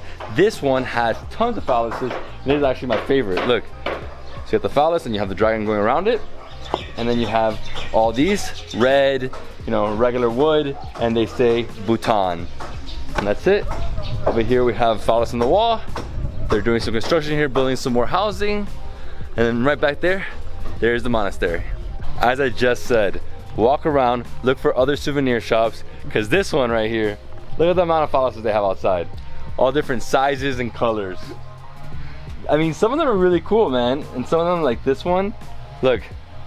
So you have the waves, you have half black, half pink. And over here you have huge masks. This is the one I want to get, man. Like this size. A bigger one? But this one weighs a lot. That one, I mean, I think that's too much. I want ceramic. But yeah, so all the souvenir shops are different. Some have a variety of things, some have less. Yeah. More rice paddy fields. So it's village, rice paddy fields, village, more rice paddy fields, and here they're making blocks of mud. For the construction of the house. So this is how they make it right here. So they dry it out, right, with the sun? Yeah. And then once it's dry, they use it as bricks. Yeah. This is nice. I like this. I mean, what a variety of things happening here. Gotta say, this is like the funniest shop ever. Check this out. The phallus with the dragon, the flag of Bhutan. This is too funny, man. And over here, look at all the different colors. So these people are really creative. So they do colors. Yeah, I will, but this is like super creative. Wow, I like some of these. The black ones with the dragons. So they have tons of phalluses outside, but they also have beautiful masks inside. You know, traditional one, and you have, you know, the crane, more crane, different ones here. They have beads, and they have clothing, scarves. They also have like honey over here. Every single souvenir shop is different. It just really depends. And this one, the husband is an artist. I mean, he makes really beautiful phalluses. These are the best. Hey, these are like the best ones I've seen. And you also have here some keychains. So if you want a keychain with a phallus, you can buy one. This is the one that's the most expensive, right? $2,800 because it's wood. This one? Yeah. $2,800. In Bhutan we call it Achara. Actually it is called, they are called as Acharya. So they are the most learned person and they are the only person who can mimic with the religion. None other than them, they cannot. No one can mimic with the religion. 2,800 new. So what's that like? That's like $50. 50 for this, and it's made of ceramic? Yeah, ceramic, not wood. And all the shops have a phallus right outside at the door, right? Cool. Let's continue. Let's go to the monastery after seeing all these phalluses. Divine Madman, we called him Divine Madman because his teachings were very outrageous. Wherever he goes, he gets the best local alcohol and the best local woman. He went around the western parts of Bhutan subduing lots of evil spirits. And the demon of this village and the demon of Dochula, they combined together and they wanted to kill the Divine Madman. But they were not able to do. Later, when the Divine Madman was able to like subdue them, two of them, the combined force, they turned themselves into a black dog, came running down the valley. Near to the temple you could see a black stupa. This is the area where the Divine Madman has captured the black dog, subdued them and made a black stupa. Actually the name of the tree is called as people tree or banyan tree. So in India, when Lord Buddha has got enlightenment, the area for the awakened one, they were called as Buddha. A banyan tree where he got enlightenment, they call it Bodhi. It's a name from a local, which means Bodhi, that means awaken. When you start entering the monastery complex, you see the prayer bell, then you have the Bodhi tree, and then you have the temple in front of you, and over here we have the black stupa where the guy subdued the black dog. The monk's chanting right here. So he has it on a speaker, he's chanting inside. Inside we have like 108 volumes of prayer. If you turn once, it's like turning 108 volumes of prayer. So are you supposed to do all of them? Like one by one? Yeah, 108 each, but there's 108 around too? Oh man. So each one has 108 prayers, and there's 108 bells. Just keep turning. Dude, it'll take a while. 108, it'll take you like 3 minutes. Cap.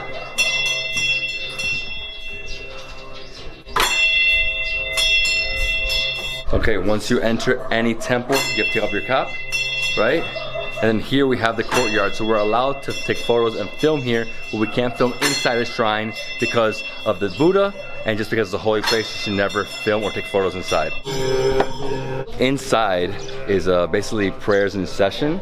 It's a lot of students in there, and they also have, you know, the statues, the madman, right? And then they also have tons of offerings there, from like booties to treats to sweets, crackers, money. I mean, every type of offering possible. And it's a really cool experience walking in there and seeing the monks. And we were saying that, you know, here in Bhutan, a lot of people, you know, put their kids to become a monk at an early age, 6 years old, right? Yeah, 6 years old. 6 years old, and then they're a monk for life. And it's not their decision, it's their parents' decision.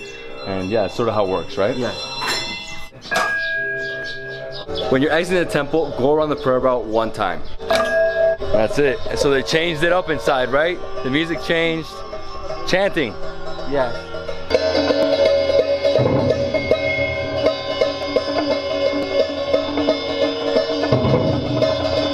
Now we shall go back all the way up where we started, and then we will be going to the nunnery.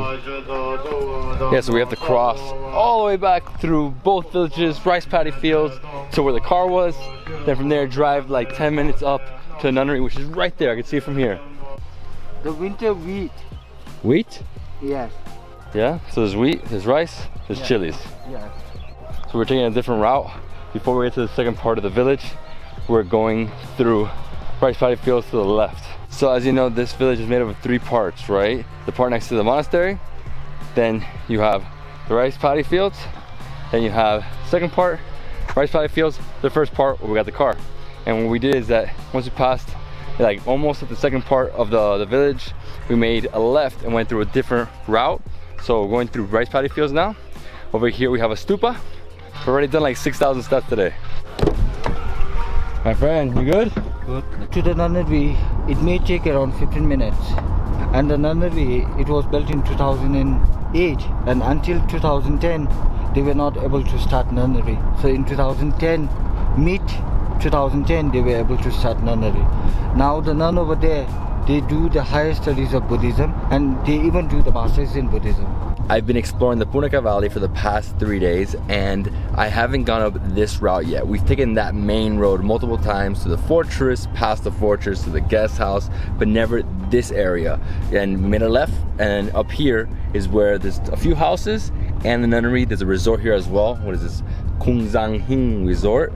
And right here to the left, you see the beautiful valley, tons of houses, rice paddy fields, and gorgeous mountains.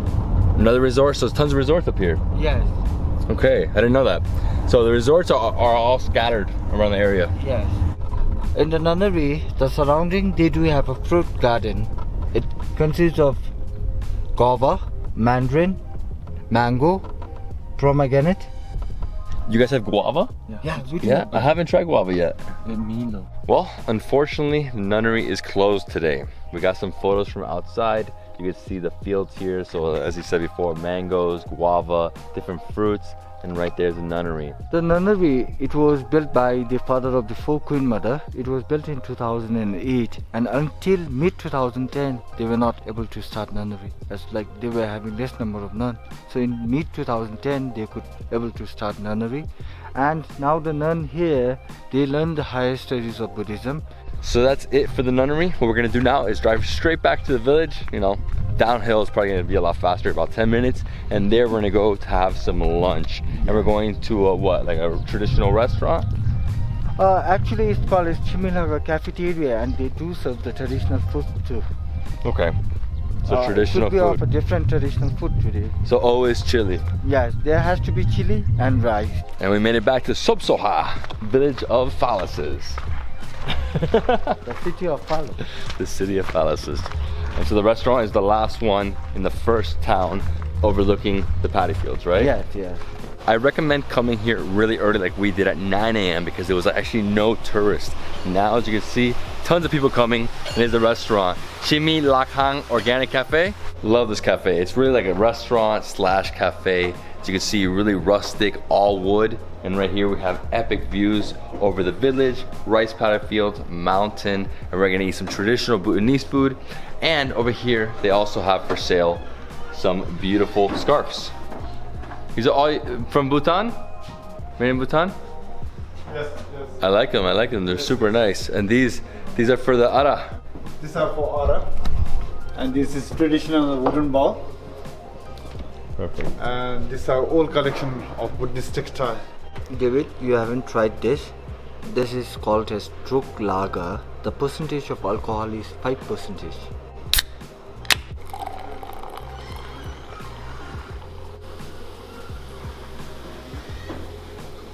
And here is our traditional Bhutanese feast. We got 5 things, plus we got Druk, what is it, Druk Lager? Yeah.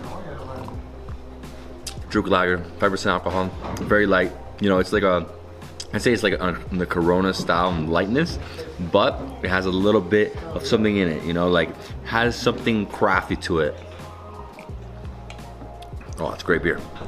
And here we have red rice, we have chili cheese, lots of cheese, green chilies. Here we have vegetable soup, it looks really good.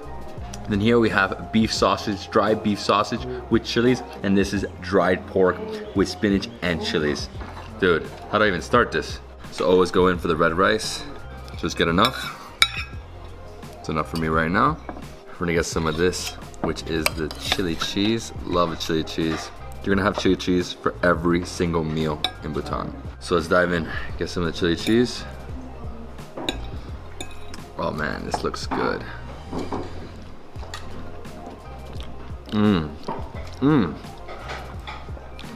No, this is spicy. Melted cheese. I like the mushrooms, but the green chili is always the hottest. Like the red chili, not so bad. Green chili, absurd.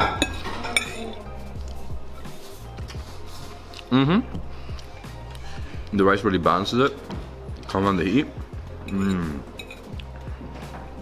Well, it's awesome.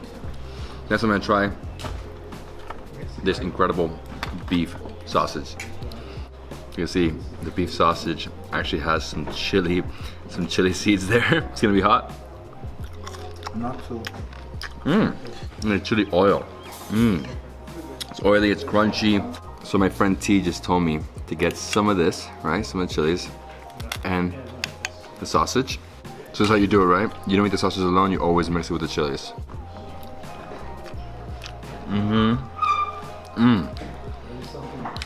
That's it. So it's easy.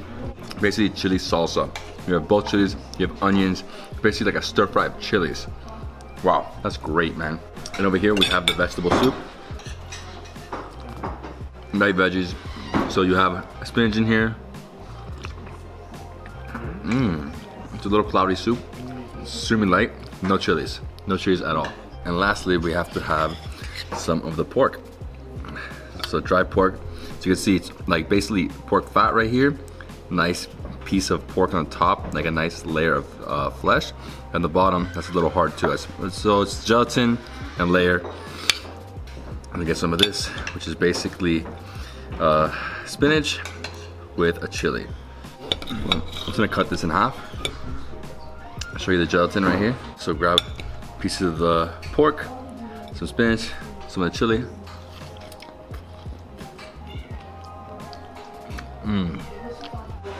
It's hard to bite through. Small layer at the bottom. So gelatin falls apart really fast. Love the combination of the sauteed chili and spinach, but the piece of the layer of flesh is actually really hard.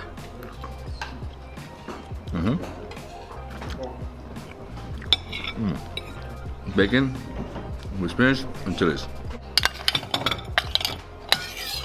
Chili cheese. I think my favorite thing on earth now is this chili cheese.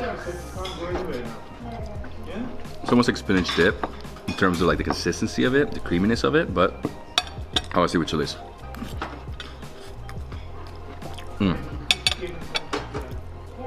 It's really hot. And I love this, the beef sausage. Oh, this one's extremely hard. Can I even get it? Super crunchy. It actually feels like the pepper in it, the chili, is actually like a Szechuan pepper. Really spicy, numbs. Oh, it's great. Then what I love the most, I think, is this, like the veg, just the spinach with this chili. Oh, so satisfying. So flavorful. Suggest to get the easy and mix it with this beef. Beef sausage. Personally, my least favorite is this, the pork. Like, it's very nice, dried pork, but you know, the gelatin's good. It's the outer layer, which is hard. It's just too hard to bite through. So when you come to Bhutan, get ready for heat. There's heat in every dish.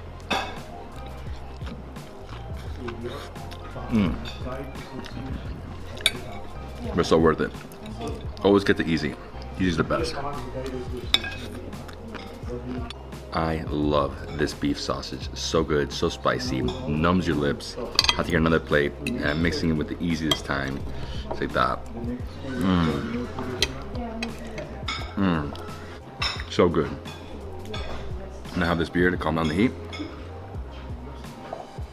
Oh wow, it's amazing. And that's it, guys. That is the day we explored this village. Epic day. You know, we saw the palaces, souvenir shops. We walked from one side of the village to the other through the rice paddy fields. We went through souvenir shops. We saw the restaurants. Went up all the way to the monastery. We explored the monastery grounds, you know, cool experience there. Then went up to the nunnery. Unfortunately, it was closed, but we did get an epic drive going up to the top of the mountain. See the beautiful scenery. Just, I love the weather here. It's very relaxed, you know, it's super peaceful country. And then the food today, I mean, we started off with breakfast, was delicious, like rice porridge, fried rice, and easy.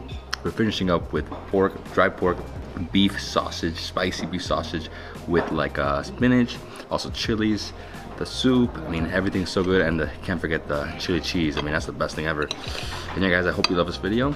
If you did, please give me a thumbs up. Let me comment below. Subscribe to my channel for more awesome travel content. I'll see you in the next travel food adventure in Bhutan. Ooh, spicy, but good.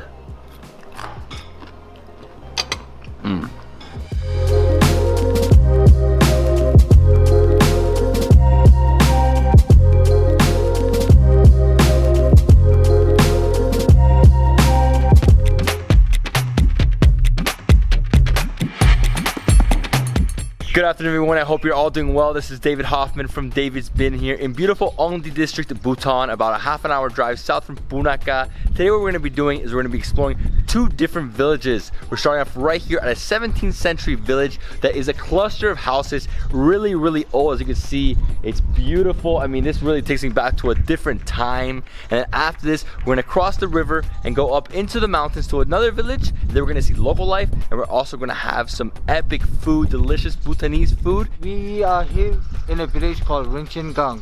So the houses here, it's all clustered together. The people, the generations, the forefathers of Rinchen were actually from India. In 1638, when the unifier was building the fortress of Ongdi, he brought some people from India. So it's their generations. In some household, you could see like 4 generations living together. So the car drops us off at the top of the village, and we're making our way all the way down. And here to the right is the entrance to a house, a stairway to the second part of the house, and right here they have firewood. Same thing on this side, you have firewood right there, and this is like a multi-level house. So what he was saying is that you have 4 generations living together. Great-grandparents, grandparents, parents, and kids. Everybody here. And there's like cows walking around, there's stray dogs everywhere. I mean, this is really as real as it gets, man. I've been to some places like this in India, very similar, but this is like, you know, a different world in a sense of like going back in time in Bhutan. Yeah. Wow, and over there, so right there's the fortress, right? That one right there? Whoa, the fortress right here. Whoa, I love the air right now. Dude, this is so different, so authentic. Yeah, these are the mud bricks they used in order to build houses here in the area. So we actually saw them doing this today. They basically pull them out, they, you know, shape them into bricks, right? So shape them into bricks, they leave them there to dry, and then once they're ready, they bring them to the villages, and once they need to build more housing, they do it. Usually you can see it on the bottom layers that some of these have stone layers, and then the tops you see more mud, right? And then they also have wood. These are newer, right? Yeah. Wood is newer, mud, stone and mud is older. There's one main path that goes through the entire village, right? Connects everybody, and it's like 20 plus houses. And as you can see, they love stockpiling the mud bricks everywhere. Lots of mud bricks. You hear the kids playing, music in the background, lots of dogs everywhere. What's up, guys? They're blasting music. Cricket. Cricket? Yes. During my school days, we never played any cricket, but now the cricket is coming up in Bhutan.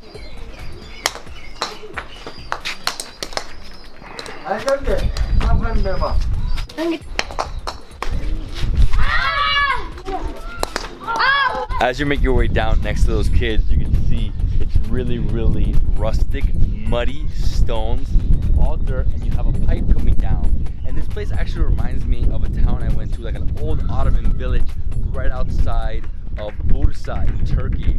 Really similar, you know, 300-400 years old. All the buildings are really old.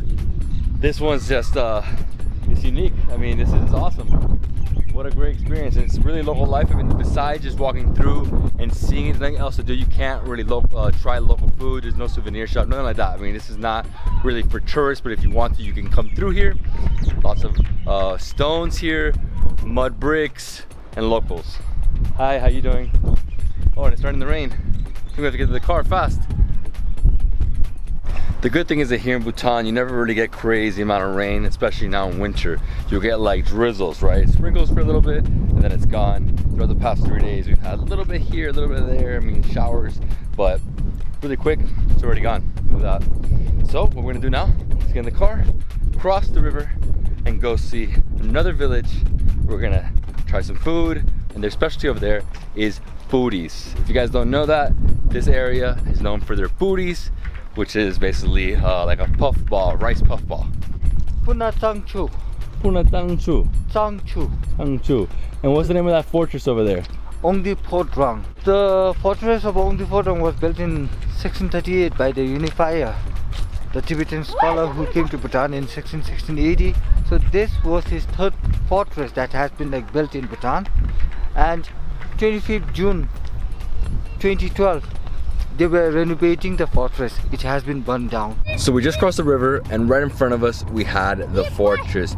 Huge fortress, and unfortunately it's closed because of renovations. You know, it was burnt down, they're fixing it now. So once you pass the fortress, we're gonna go along the road next to the river, and over here you can actually see the village we were just in. It's beautiful. I mean, it's one of the prettiest looking villages I've seen in Bhutan because of how clustered all the houses are and how they're up on a hill with all the rice paddy fields all over. I mean, it's just gorgeous. I mean, and you can't get better than having the river right in front and the mountains behind. I mean, what an epic spot. And now we're going through a super small winding road. I mean, 2 cars barely fit here. It's mainly a 1-car road, but 2 cars have to fit, obviously. And then from here, we're gonna go through and go up into the mountains to the next village. Now we are passing through the cottage where the Royal Bhutan Army stays. We need to cross a bridge, go up a mountain, then we are going to a village.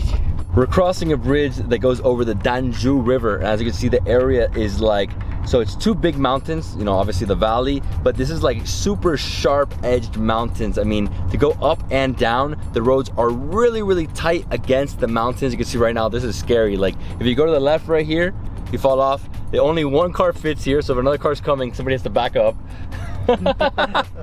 Oh my God, look at this, man. You know, if you were driving on a road like this in India, you'd be a little nervous just because there's always people coming. And because the population in Bhutan is only 700,000 and we're in a really remote area, you're gonna see very little people. I mean, we haven't seen 1 car come down yet, not 1. Pretty awesome. I mean, I like it. Less people. Less vehicle. Less vehicles, exactly. We just passed a temple, and once we passed it, it was 3 different roads. We took the one to the left, and that's a super dirt road with stones. I mean, it's just a non-stop bumpy ride. This is the Bhutan massage. Yes. Bhutanese massage. Oh man, how long is this? It's like in 5 more minutes like this? More? Around 5 or 10. 5 or 10? Yeah. Ah man, this is like non-stop bumps, man. Oh, it actually feels really good if you lay back. Oh, massage. When I think of a village, I usually think about, you know, a small place like we went to last time where all the houses are really close together, like clustered, right? But in Bhutan, the villages are all spread apart. So this is the village we're in right now, and the houses are here, there, over here. So there's like 20, 25 houses, but they're all really far apart because there's like farmland in between. So they're not like really walking distance. I mean, yeah, they're walking distance, but I would say some of these houses, it would take like half an hour to get to walk up to that one just because of how far it is. So it's not traditional villages as we think, especially like villages in Europe where they're all like, you know, small towns or small villages, but everything's in the center. Your neighbor is like, you know, like a window away, right? Here it's like a rice field away, right? It's like, it's a lot farther because that's where we're going right there. So that house is right here, these 2. Yes. After that Bhutanese massage, I'm happy to get out of the car. So is it? Yes. Hello. How you doing? You going upstairs? Yes. These are steep, huh? Super steep. Hello. Hello, sir. How you doing? Fine. Thank you. Awesome. Hello. Whoa. Hello. Hello. I must say, this is how local people, the local house looks like. I love it, man. Lots of space, and then you have the area to sit down on the floor, right? Yeah. So the couches are like on the floor. It's almost like beds / couches. At home, we don't have like tables and chairs. It's just like mostly we sit on the floor. This is the milk tea. with sugar. So the milk tea here, usually they use cow milk. The flattened corn, flattened rice, and the powder of the puffed rice. Drink a tea a bit. Put some flattened rice.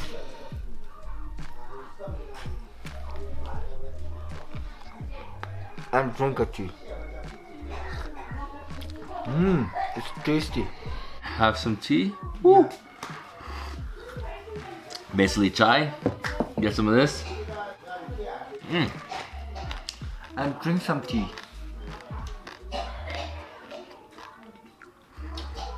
Crunchy.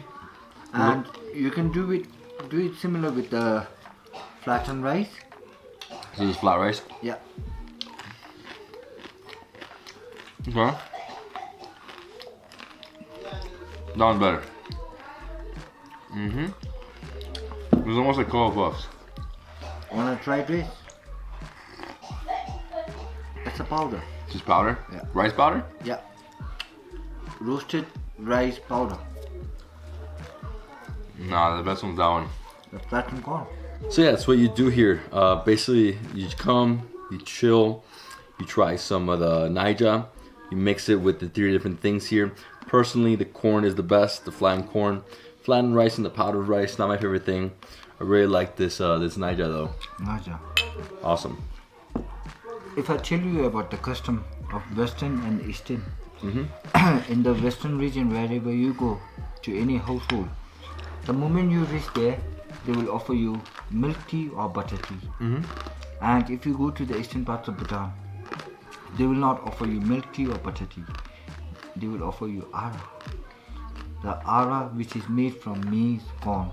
So mostly in the eastern parts of Bhutan, they grow lots of maize corn. So they try to like make ara from the corn. So they'll never offer you tea, they'll offer you ara. Ara. If you guys don't know, ara is basically rice wine, but on that side, eastern side. So there's 3 different sides to Bhutan. Western, which is actually where we are today. If you look on the map, it looks central, but it's not actually central region, right? So it's Western region, you have central region, and then you have eastern region. If you really wanted to see all Bhutan, you would need like 30 days because of the mountains. It takes a lot of time to get from place to place. Like it took us from Paro 3 hours? Yes, 3 hours. Exactly. Come on, man. Let's go. I was taking a mini nap right here. So I think we're gonna see some people making some puris. The rice, they grind it into powder, then they make a similar shape of puri, then they put it in a heated oil. Then we have a ball. So I call it the rice ball. Basically a puri. Bhutanese style. We're going backwards? Too steep? Easier when you go backwards. I don't know. I'm good doing it this way. Okay, so right in front of their house, they're playing archery. So right there's the target. I'm so bad. No, you can do it, you can do it. You're good? Are you good at this? Let me show you.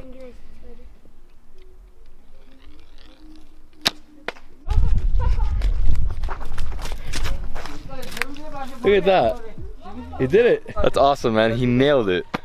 And you missed. Well, I was off. I was like really off. So these 2 girls are gonna take us to the house where they're making the rice balls or the puris. And it's right here, right? Ooh, it got cold. Oh my God, the temperature dropped a lot. Because now, as you can see, it's super overcast. It's like a little foggy over there, cloudy. Yeah. It's sprinkling. Over here we have the cow and the calf. Look at that. Hey, you know what they call me in India? The puri god.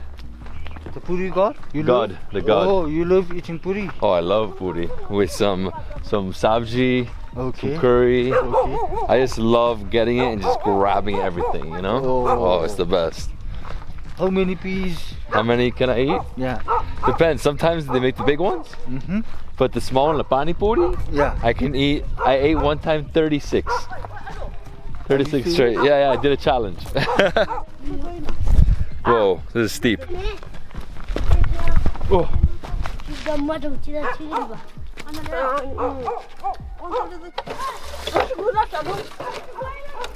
Here's how we're getting through. This is their gate. So they're doing it, right? Hello. Hello. So this is the puris. What's the name of it? Makuimu. Maku. Maku. Maku? Yes, maku. It looks like pani puri, the one which you told. I don't think pani puri is made from rice, but Yeah. this one it's made from rice. So they make it the same exact way as they make pani puri. It's basically the same thing. So they get the rice flour, right? Then they compress it here, make it very small. Then they put it into the fryer, lots of oil. It turns up, it like basically fries up into a puff ball, rice puff ball. Takes it out, and then here we have it. And this is basically how you would see it. Oh wow, look right here. So, do I try? Yeah.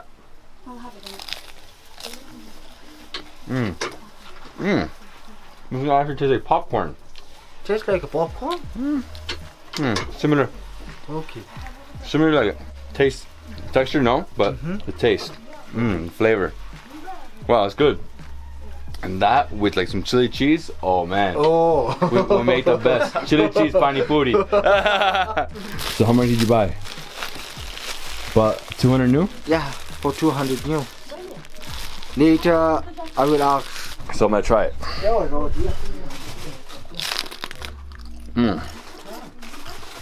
I need to put some chili cheese in here. You can have it. It's so good. Thank you so much. Have a happy stay over here. Thank you. Awesome. Dude, that's so cool. Real local experience. I want some more. Yes. I mean, dude, it's really easy to eat 30 because I've already eaten 3. These are crispy.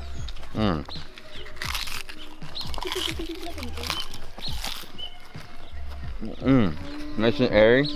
It's not too oily. It's good. You got enough? The ground tomato and the tree tomato. Oh yeah, Tamarillo. We call it tamarillo and the tomato. Tomato is what they use for chili salsa. They'll fight for their calf. Do I go by? That way? That was awesome. Oh my god. That was crazy, dude. Now we got dogs here? Are you okay? Yeah, I'm fine.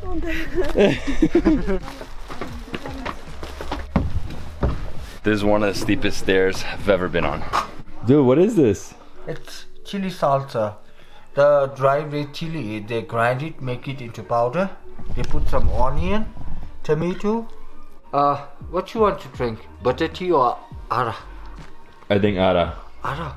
Oh, is this ara?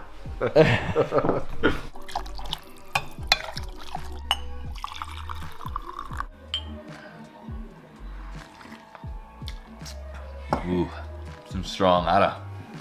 Rice wine. Now we got the rice puff. Should you break it? Oh, like that? Break it in half. Okay, and then I go Yeah. Put some. pick it up like this. Try to pick it up. And you go in. It's amazing. Chili salsa. I like it. Extremely spicy, but good. Some more? Yeah. Yeah. Oh. You eat a lot. You think I eat a lot? Oh. So spicy. So good. This is maku. Make a hole. Put some chili in it.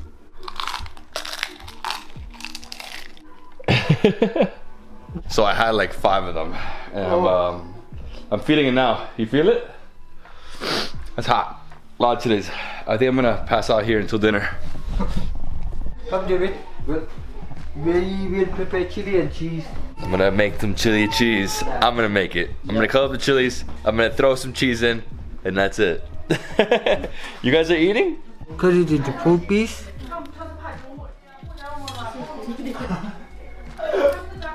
Okay guys, now I'm gonna cut up some chili. So you take off the top, right? It's actually easier if you do like this, right? So you cut off the top, right? Then you slide it down the middle, like that. So slide it right down the middle. Cut. Then this is actually really easy. What you do is you cut like this. It just slides.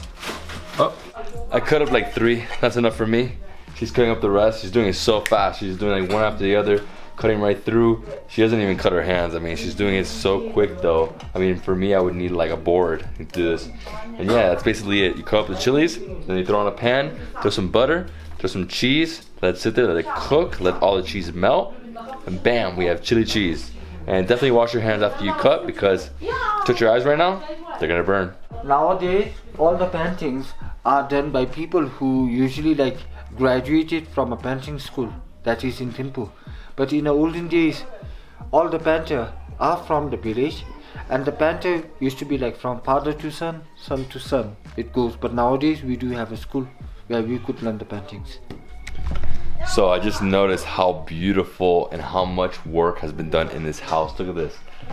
All these are very similar, but then you go up here, look how much work, how much color, how much detail. I mean, the whole house is like this. Even some of the furniture. Look at this. It's a cupboard. It's amazing, man. I guess it's time for the chili cheese and the food, huh? Yes. I'm starving. Dinner time. Hey man, this door? Look at this door. It's an altar room. So every house, they have a shrine, an altar room. This is only meant for the religious purpose. So whatever religious purpose they have, they try to like call a monk, and the monk will be doing the rituals here. So most of the older people, they sleep in the altar room, a shrine. So for the chili cheese, there's actually two cheeses that go into it. It's fresh cow cheese and Amur cheese, which is basically processed cheese. Water.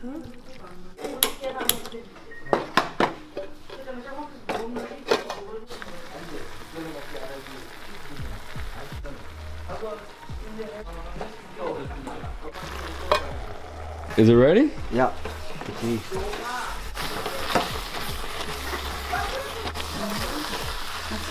Red rice, potato, cheese and chili, your chili and cheese, spinach soup. It's a fried beef with chili salsa.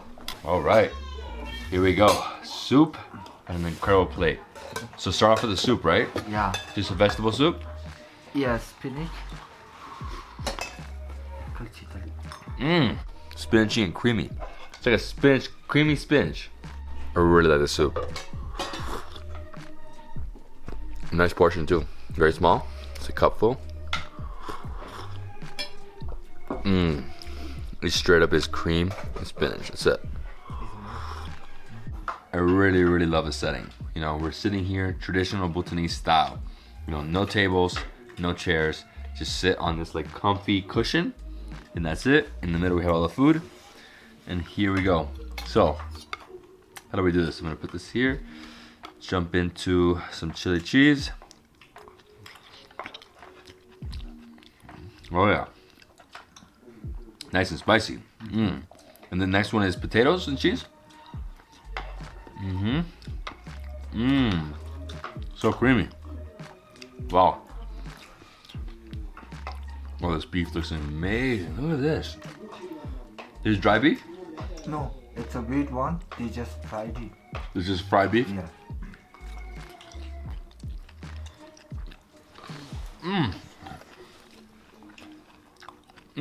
Spicy. So it's basically chili and beef, but wet beef. Oh, I'm gonna mix everything in here. Oh, that's nice. Oh, chili salsa. Super spicy. All the beef dishes always have the Szechuan pepper. Yeah. Always a spicy pepper, the one that like really hits you in numbing. It's a numbing pepper, not spicy in terms of heat, just very numbing. Enjoying? Good food. Gotta say, every meal gets better and better. Like every single meal. Wow, this one, nice bowl of mixed stuff. Chili cheese. So cheesy. If you love cheese, I'm sure you'll like this. Might be a little hot for some people, but for me it's good. Better position, right? Oh wow. Nice tender moist beef. cheese. Pepper. Remember, in Bhutan, a chili is a vegetable, not a spice. And that's it, guys. Our adventure here in the Ongdi district is over. We started off at the other village on the other side of the river. It was a 17th century village. It's a really local experience walking through there. There's no tourists, just locals. Roughly 20 plus houses. You see cows, you see dogs, you see kids playing cricket. I mean, mud buildings, everybody's super close together. I love it there. I mean, that really feels like stepping back in time. And from there, you literally cross the river, you have the forest above, and you keep going. We drove for another roughly 30 minutes up into the mountains, deep in the mountains, going on a super winding road, you know, pressed against the mountain. And then we finally get to a dirt road, and we made it here to this house. We came here, we had some snacks, some chai, well not chai, but milk tea. And then we went over to the next house and we saw how they made their puri, which is the mu, which is the meku. The meku was awesome. I mean, we had a few there, just keep popping them. We came back here, mixed that with the chili salsa, super hot. And then we had some ara, the rice wine. Oh, all day for sure. And then we had this epic dinner, epic. And yeah, guys, this is extremely local. I gotta say, this is one of my favorite experiences so far in Bhutan. I mean, just really diving in. It's really relaxing, you know, seeing local life and, you know, what they do every single day. You know, they do this every day. You come here, they're gonna do the same thing for the next 200 years. Hopefully nothing changes. And guys, I hope you love this video. If you did, please give me a thumbs up. Leave me a comment below, subscribe to my channel for more awesome travel content. I'll see you in the next travel food adventure in Bhutan. I'm gonna finish my ara. Ara.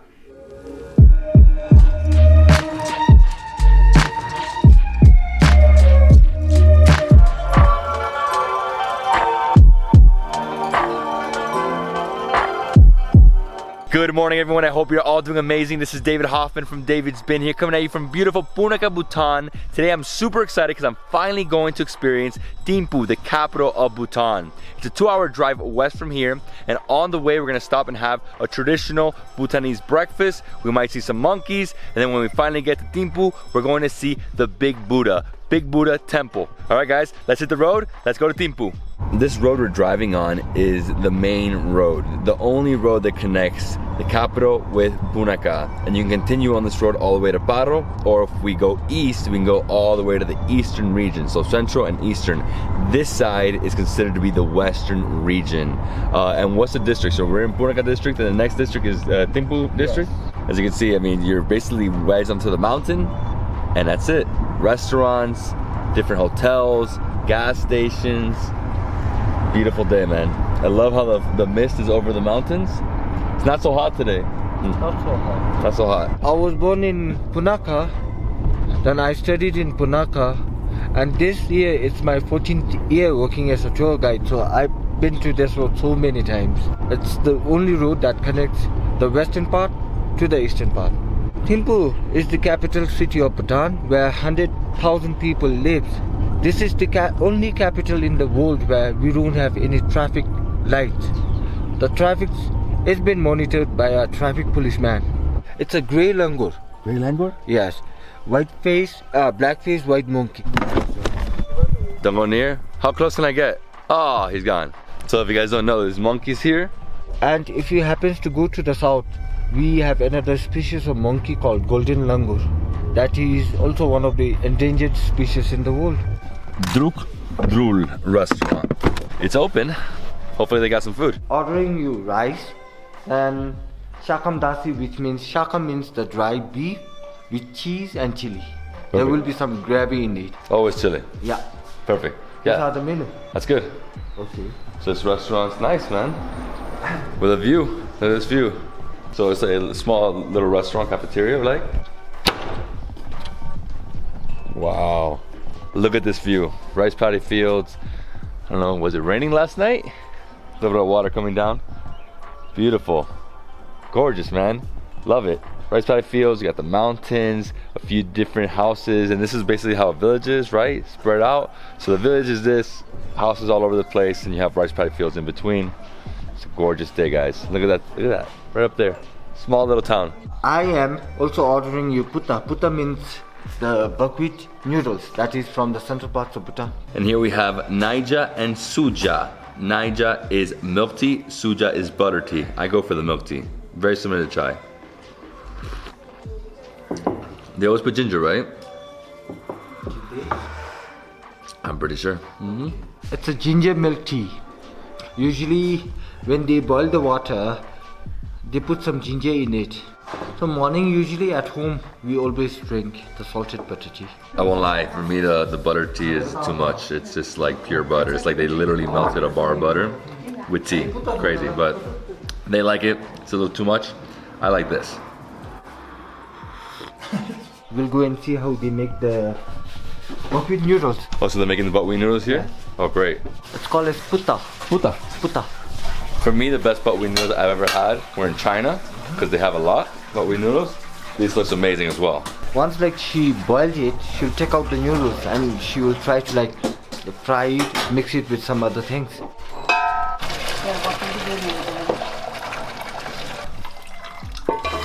After she took out the noodles, she's gonna now fry them. But first she's gonna put some chili paste in. So she put oil, chili paste, and she's gonna throw the noodles onto it. Wow, it's gonna be amazing. It's gonna be super spicy.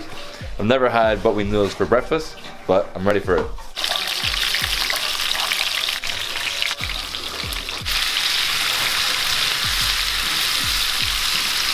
After she fried up the chilies a little bit, then she cracked an egg, threw it in.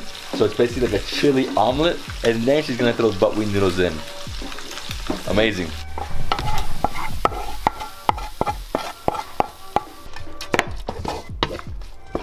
Can I try? Yes. Oh yeah. So what is that? Salt? So what she did is, she put the noodles here.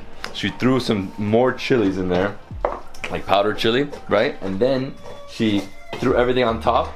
And this is like a scrambled egg chili buckwheat noodle breakfast. I think this is gonna be my favorite plate of the entire trip. Look at this. Incredible buckwheat noodles mixed with eggs, chilies, chili powder. I mean, it's gonna be super spicy. Dude, can't wait.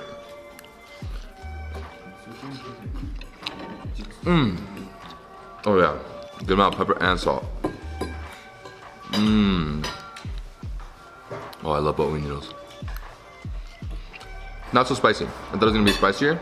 Not that bad. Actually, I'm lying. It's tingling now. Szechuan pepper.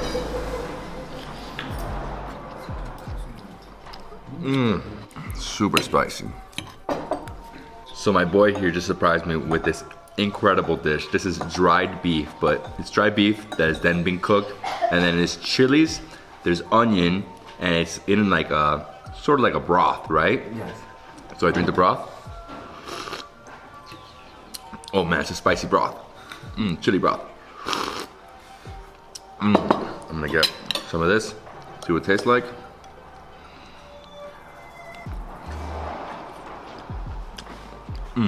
Very spicy. The beef itself has absorbed some of that broth. A little tingling inside. Very Szechuan style pepper as well. And it's tender. It's soft, so it's chewable. It's not super hard. And then here, I'm just gonna have another bite. Spring onion. Dude, so good. I'm loving this breakfast, man. Between the noodles and the beef. And some red rice. And here we have the easy. So it's basically chili salsa. Get some of that, put it right there. Mix it up. Yeah, this is good together. Chili salsa for breakfast. Can't get enough of the beef. Nice piece of pie in there as well. So this restaurant is like a 20-minute drive from Punakha. Very small restaurant, epic view. And they also have some stuff here for sale, some like purses, everything that's made in Bhutan. But the food is phenomenal. I really love that in Bhutan, chili is not a spice, it's a vegetable. Love the easy. This is something that you're gonna have every single day for breakfast. I mean, you don't have to eat it, obviously, but you should. Love the broth, it's super spicy, so good. The easy, It's too much. And they're all a little different. You know, it's never the same, but obviously they're using the same 2 main chilies. So it's my 3rd breakfast in Bhutan, and the noodles is the one thing that's been different because that's more Eastern, and but you have always rice, right? Always rice and always easy. One last bite. Spicy, spicy. That was such a phenomenal meal, but we're done. Now let's go to Thimphu. The capital is calling us. Let's go. The capital, Thimphu. Buckwheat noodles which you had, it's from the central parts of Bhutan. So in the central parts of Bhutan, mostly they grow buckwheat, and they eat lots of buckwheat noodles, and they eat buckwheat pancakes. There's shrines like in every turn, right? Yeah. Basically small shrines and prayer bells. So we've been on the road for about 30 minutes since we left the restaurant, and this area has completely changed in terms of scenery. So the vegetation looks completely different. It feels like more wilderness, more forest, very green, and we're a lot higher now. We're like 8,000 feet above sea level, 8,100 you said, Yeah. and it's a lot colder up here. I mean, you stick your hand out the window and it's freezing, and as you can see, I mean, it just looks like a huge jungle. Very different from the other part because, you know, where we were in Punakha, it was basically like the rivers there, and there's way less trees, way less vegetation. Here, as you can see to the right, you have some rocks, but tons and tons of trees, huge forest. And what's the name of this forest? It's called a slum prairie. The area is called a slum prairie. Slamperi. Yes. So it's just wilderness. Yes. Any animals? Yeah, you could see like Himalayan black bear, different kinds of deer. You could see wild boars and even leopards and tigers in this area. What? No way. Yes. I mean, leopards and tigers, but I'm sure it's really hard. You know? And the leopards, that's like at night, you know, they're nocturnal, so it's more difficult. What I would love to see is the bear, but that's gonna be impossible. Now we are in Thimphu. Thimphu is a booming city. You could see like lots of construction of new buildings are going on. And then here we actually have a fortress. This is the oldest fortress? So the fortress which you can see is the first fortress built by the Unifier. It was built in 1629. And right over here in front of us, you can see the peaks of the mountain. Snow. Wow, bro, that is amazing. And this road we're on is the only highway, right? Yes. The only highway in Bhutan is this road. The double lane expressway. Double lane expressway, yeah. So there's 2 lanes and 2 lanes. Over here to the left, we have a river. Yeah. Over here we have lots of beautiful buildings, lots of different colors, lots of red, white. I love the pillars of the bottom of the buildings. They're all super colorful with like dragons. And over here at the very top, you can see the Buddha right up here, and that's where we're going next. Yes. Wow. Yeah. Huge Buddha, gold, right?